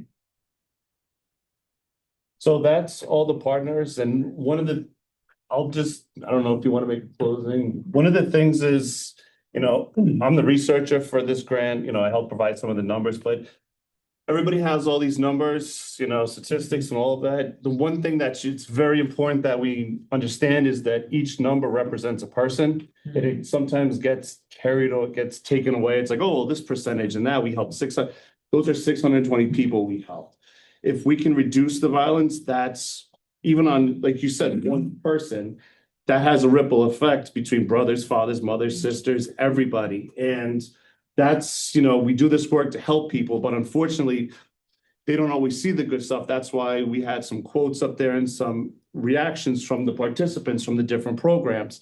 Because the thing is, you know, when we apply for funding, they just want to see numbers and stuff. But the thing is, as you've seen today, this has real impact on real people.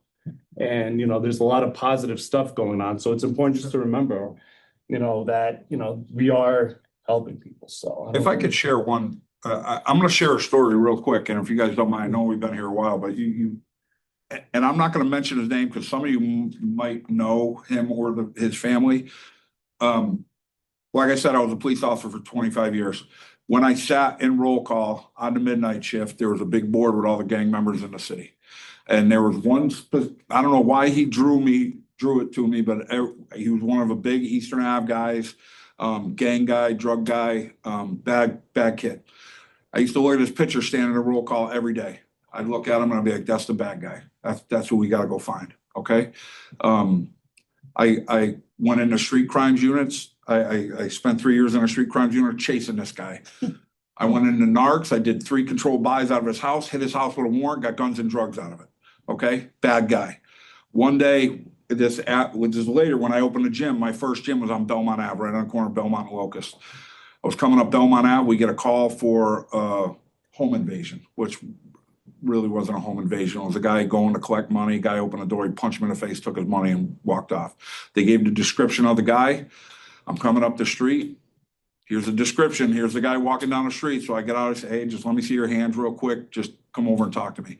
So we start talking. As soon as he turned and looked at me, I said, this is that cat. This is a bad guy. Okay. I said, listen, before you do anything, just let me pat you down, make sure you don't have any weapons on you. So when I patted him down, he had a big stuff in his pocket. I reached in and grabbed his pocket and he had like napkins, earbuds. And believe it or not, what he had in his right pocket was my business card from the gym. And I looked at that. I said, where did you get this? He goes, I got it from the gym down the hill. He obviously didn't get it from me because I'd have known exactly who he was when he came in. He must have came in while practice was going on, got a business card and walked out. I said, do you know who this guy is? And he reads it and he's like, Dan. I'm like, no, it's Dean, but that's me. He goes, that's you? I say, yeah. I go, why you want to get into boxing? He said, listen, I'm not gonna lie to you. He said, I've been hustling, I've been on the street since I was 14 years old. My girl's pregnant, I'm gonna be a dad. I don't want this no more. I want to get off the streets. I said, come down and talk to me. That kid came down, I shouldn't even say this. He was living in our gym, okay? I took that kid we took his permit lesson. He took his driving test on my truck. Okay, this is the guy that I locked up. Okay, and you sit down and listen to these kids. A lot of these kids, you look at them on paper, they're knuckleheads. But if you just sit down and listen to their story, they're not a bad kid. They're just trying to make their way through life. And that same kid, he was in my gym for almost a year. One day he didn't show up for practice. I said, that's not like him. So I went to his house, the baby was born. We actually got little onesies with our logo on it and stuff. This was cool. I had helped him get an apartment up on Kensington Ave, and I knocked on his door and I'm like, hey man, how come you're not at practice? He said, Coach, I'm not gonna lie to you. I gotta pay bills, man. And I'll make more in a night than you make all month at the gym. And he's not wrong. Okay, he's not wrong. That's a kid, 6 months later was shot and killed. Okay, now, did that sit tough with me? Yeah. Could there have been something more that I could have done to try to keep him still here? Now he's got a daughter that doesn't even know who he is. Terrible scenario. But my point to telling this story is, and you have talked about it, we got to get these kids before they make that turn. That's okay? right. If you look at that drug addict prostitute in the South End, we all pass judgment.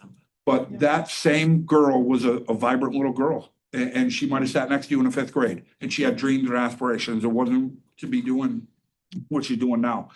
We got to get these kids before they turn that corner. Because once they turn that corner, they get a little taste of that street life, you're not going to bring them back. I wish you could, but you can't. That part. Can I say something? Yeah, go ahead.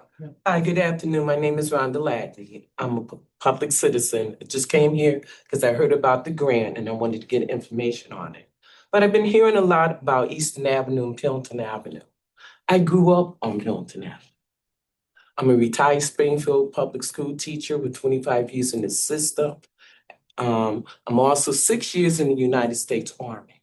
So in a little history about Pendleton Avenue and Eastern Avenue, when we grew up on there, my parents, the Wickfall, the Johnsons, everybody on that street knew each other. The Wickfalls, from where they lived all the way to Eastern Avenue and Pendleton Avenue, every one of those family gardens, some of the most beautiful gardens you can ever see. We had pear trees, Bing cherry trees, we had grapevines. People used to come into the community and get fresh fruit, and we would share our vegetables. The city came in and took all that property by eminent domain, destroyed the gardening and the food supply that was free for the community, and put up those playgrounds. So to hear everything there, we were not gang members. One of the friends I know who grew up there, her uncle was Dizzy Gillespie. He used to come to the community every year. We had all kind of stars coming through, Malcolm X and everyone. So to hear this when I came back from the United States Army after serving 4 years in Germany and came into this crack situation back in '84 is when I saw this city decline greatly. And for guns to get in our community, it's not that easy because you have to have special paperwork. You have to have security codes and everything. So it's just not the community that's the problem. And there was great people on Pendleton Avenue that became your Springfield Public School teachers, principals, and one of them even wanted to run and become the superintendent for the Springfield Public School. So I just want to set that clear that we were a thriving community. And the government, local government, took that out of the city. And I worked with a number of students that were identified as gang members and were not gang members. They were children that grew up in the community and protected each other. So when you want to talk about where it starts with children, think about the words you say and what you label them as. and the opportunities that you take from them. Everybody wants an opportunity to make it. Nobody grows up and say, I want to be a drug dealer, I want to be a murderer, I want to go to jail. That is not their aspiration. So please keep that in mind. Think that I didn't actually know. Yeah, I want to say that no, everybody's not labeled as gang members. My thing is, there are kids out there that want that street life. There's kids out there that been in that street life. My kids grew up around Sycamore. That's what that's who my kids and those all these Sycamore people, Bristol Street, and what makes I want to say that too. There are a lot more gangs because now these kids now they added more gangs. They're calling themselves different names. So they're more than 10, 15 gangs out there because they adding themselves as because now they've considered themselves as not Knox Street, but they got their little other names with them themselves. So all these other I dealt with all of them. All of them. And my thing is that no, some of them, they do not want to be out there doing that. But someone has to have their hustle. But some of them, they get caught up out there because you had a beef with this person, or you touch my girl, or you mess with my girl. So now this person has a beef with that person. That one has a beef with that person. It's not the point is, and 9 times out of 10, some of it is drugs because if they're not making it, what they gonna do? They're gonna go and rob because they heard somebody from Sycamore and he's making money over there. So because of that, he's gonna go over Sycamore because some fact he made a beat about me, or he said something about in his words, but he was rhyming about me. But so now here go the beef coming. So it's not. I've been around a lot of them, and sitting around. But no, everybody does not want to be gang members. Everybody that there are even. On Bay Street, on Bay Area, they did some gardening over there as well. So there are some different communities that are gardening, but there are some kids out there, and we have to tell the truth, and not shame the devil because we know how our kids are. We know. So I'm not gonna sit there and pretend and say my kids was perfect. I know that, but I can say my kids didn't shoot nobody. I know that. Only thing I say, my kids went to the point because he had a beef with someone else. So now all of a sudden now they want to come over there and start trying to jump my son. And half of all these kids, my kids were related with half of the people from the Ave. My kids were related with somebody from Bristol Street. My kids related with, but then next thing you know, when my son goes over there, next thing you know, they all want to try to jump on my son. No. And that's where a lot of, so it's not weird to the point that that these kids are out here wants it because some of them they're too far gone in the street where to the point that they don't want to hear nothing we got to say. Nothing. So there are like now all the older people, it's like everybody's hiding in the house now. Nobody wants to go out because now and I just dealt with a family where to the point that about 10 or 15 boys went into her house and she didn't ask no question. They went into her house, started spraying up her house because they was looking for her daughter's boyfriend. And the daughter's boyfriend was not there. So they went in there and shot up her whole house and then went upstairs on the 4th floor and shot up their house. So what can we do to with that? So, are there any questions from the counselors? Yeah. Yes, thank Yes. you, Pastor. Madam President Whitfield, you had your hand raised first. Would you like to speak? Yes, thank you. Just real briefly, I just want to say I'm proud of all the organizations in here and the work that you're doing. I asked Jerry to host this meeting because of a post that was made by Councilor Hurst. A lot of people were saying negative things and that the organizations weren't doing anything as it relates to the Shannon grant, and I knew different. I'm also proud that I was the one who advocated for open Shannon grant process, and now more organizations are getting access to the Shannon grant. I am sorry for those that are getting less, but I think that the resources need to be shared more broadly so that more organizations in different communities will have access to the funds and continue to do the great work that they're doing. So I do want to commend all of you and say great job on the work that you are doing. I want to also note that these are small dollars. And if you look at the dollars, they can't even pay someone's salary. And so when we talk about where this money is being distributed, it's going right back to the kids and right back to food and right back to things to run the program, but it's definitely not enough money to pay for anybody's salary. It might be able to complement salary, but it definitely cannot, when I looked at the numbers, cannot cover anyone's salary. So again, I just want to thank you all for the great work that you're doing. Continue the great work. And I know a lot of you have come out of the pocket to do this work and do it for free before getting this little bit. I'm not gonna say this little bit before getting this Shannon grant. Hopefully there'll be more funding opportunities where you can get more and continue to work. And hopefully the funds will also open up to other organizations doing great work, and so that they continue to do the work that you're doing. So I just wanted to make sure that you know that I have been here for these 2 hours, but I am hanging up now. And I thank you all for the work. All right, Councilor Hurst. Yeah, thank you. And thank you, Madam President. I see my post caused a lot of stir. The last time, I think it was about 4, maybe 6 years ago, I actually think Madam President Whitfield had many of you all who are doing the great work that you're doing before us and gave us a snapshot of the good work that you're doing, very similar to what you did today. And I just want to be clear, my post was not an indictment on any organization. It was merely just to make sure that the community knows where the money is going. As we come into the spring and the summer months, we know that there's going to be an uptick of gang and gun violence.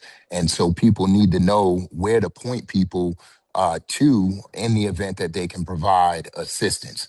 One of the things that, I wish we could do more of as a city is advertising a lot of the programs and opportunities that you all are offering. I don't know if there's a mechanism in which we can do it, but I know that there probably are a lot of young people that are being left out.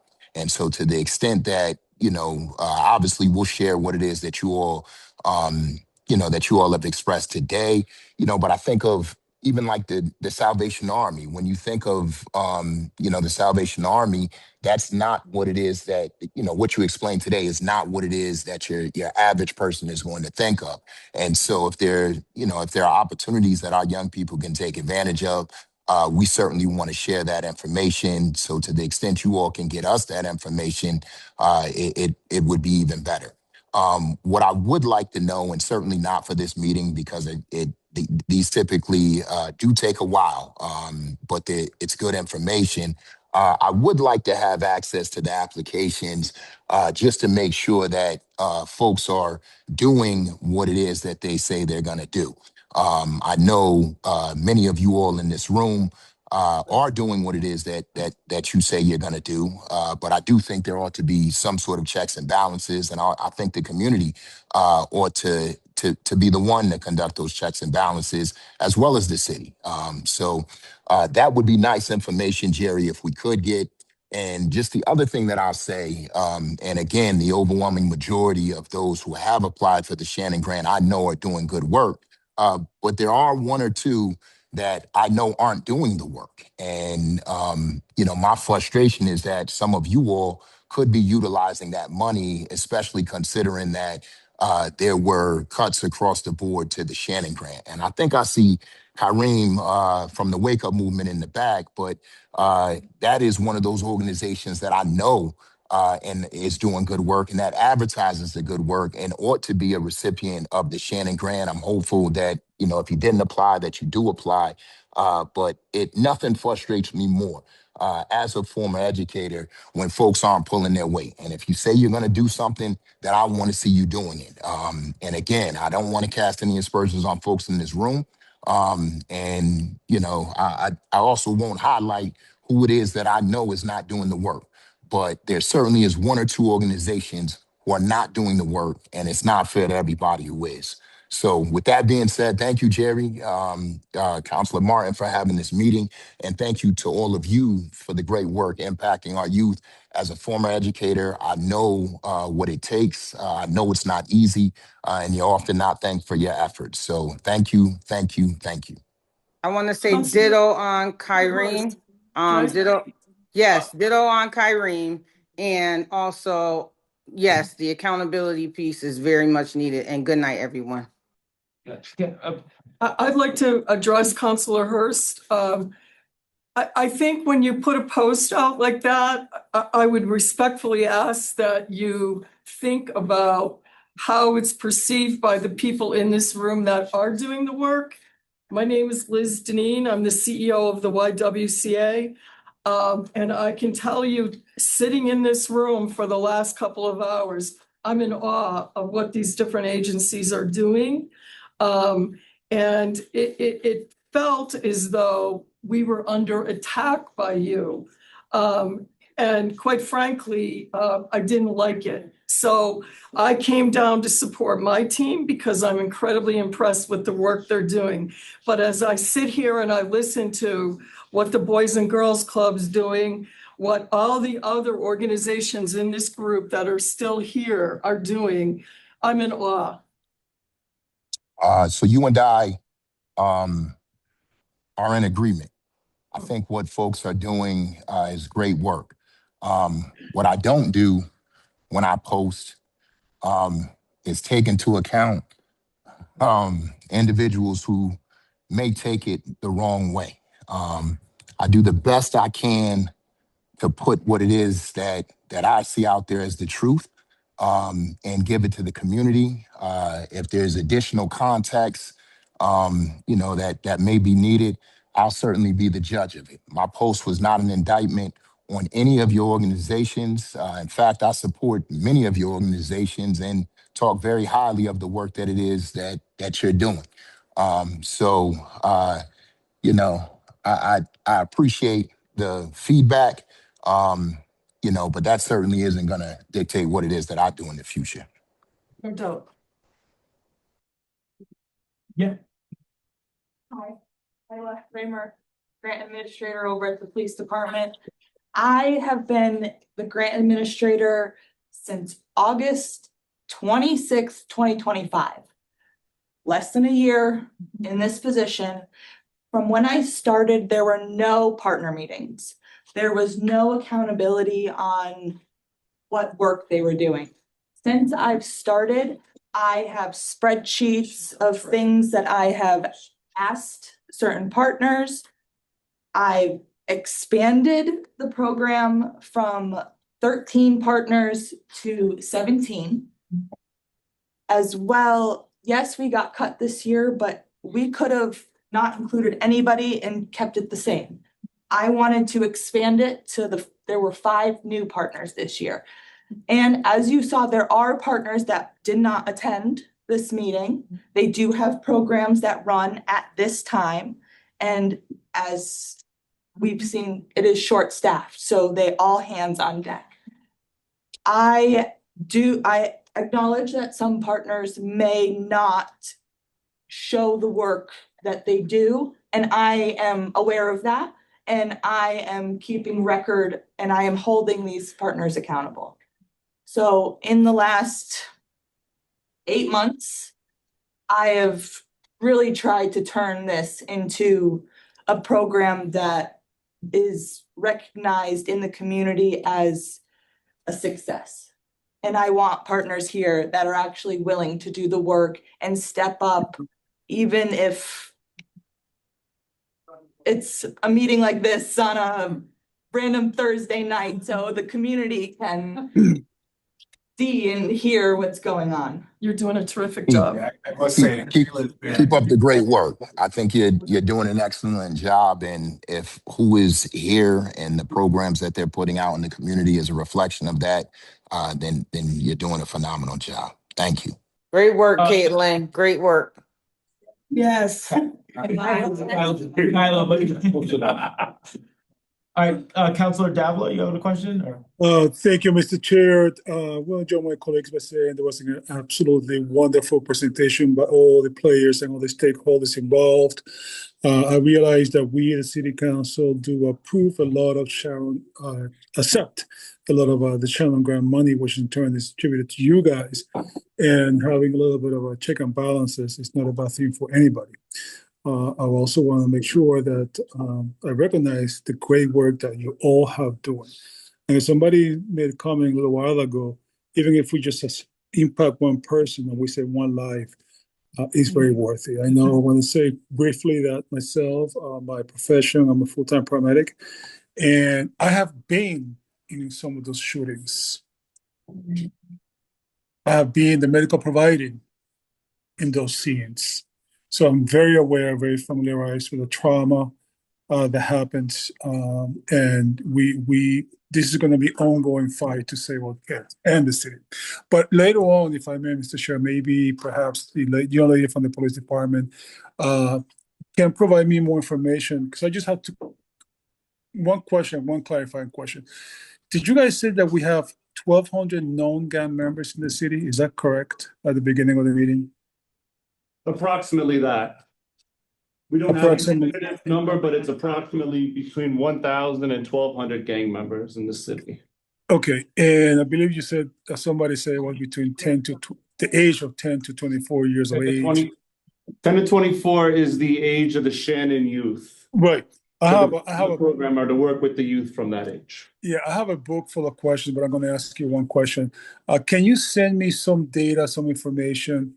What are we doing? What is the Shannon grant being used specifically to target the 10 years old? I heard a lot of generalities and a lot of good stuff, but I specifically want to know, what are we doing for the 10-year-old? What program-specific approaches are we doing with them? Is there something, Mr. Chairman, we can coordinate with the PD to get that information? Yeah, I'll get Kyle's information and see if, I can either get the, proper channels and talk to the recipients of these grants. All right. Thank you, Mr. Chairman. And again, everybody, for not only as a city councilor, but also as a resident, thank you, everybody, for the work you guys done. Thank you. Thank you. Thank you. All right, so just to reiterate a lot of the same points as my colleagues, I again came into this meeting very uneducated on a lot of the work that you guys do. I'm impressed with each of the organizations that came and took the time to really, lay it all out there for the community and the public safety committee. I did pass out my cards and my information. So if anybody ever wants to have a follow-up meeting or to let us know about anything that's going on in the community, please feel free to reach out and contact myself or any of my colleagues. I do also want to thank Councilor Whitfield for putting the bug in my ear to hold this meeting, and our President Whitfield to hold this meeting and to see all of you and to meet all of you and to hear all of your wonderful stories. So thank you again. Thank you.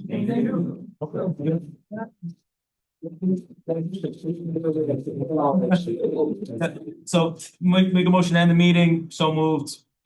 It's 7:01. So I have to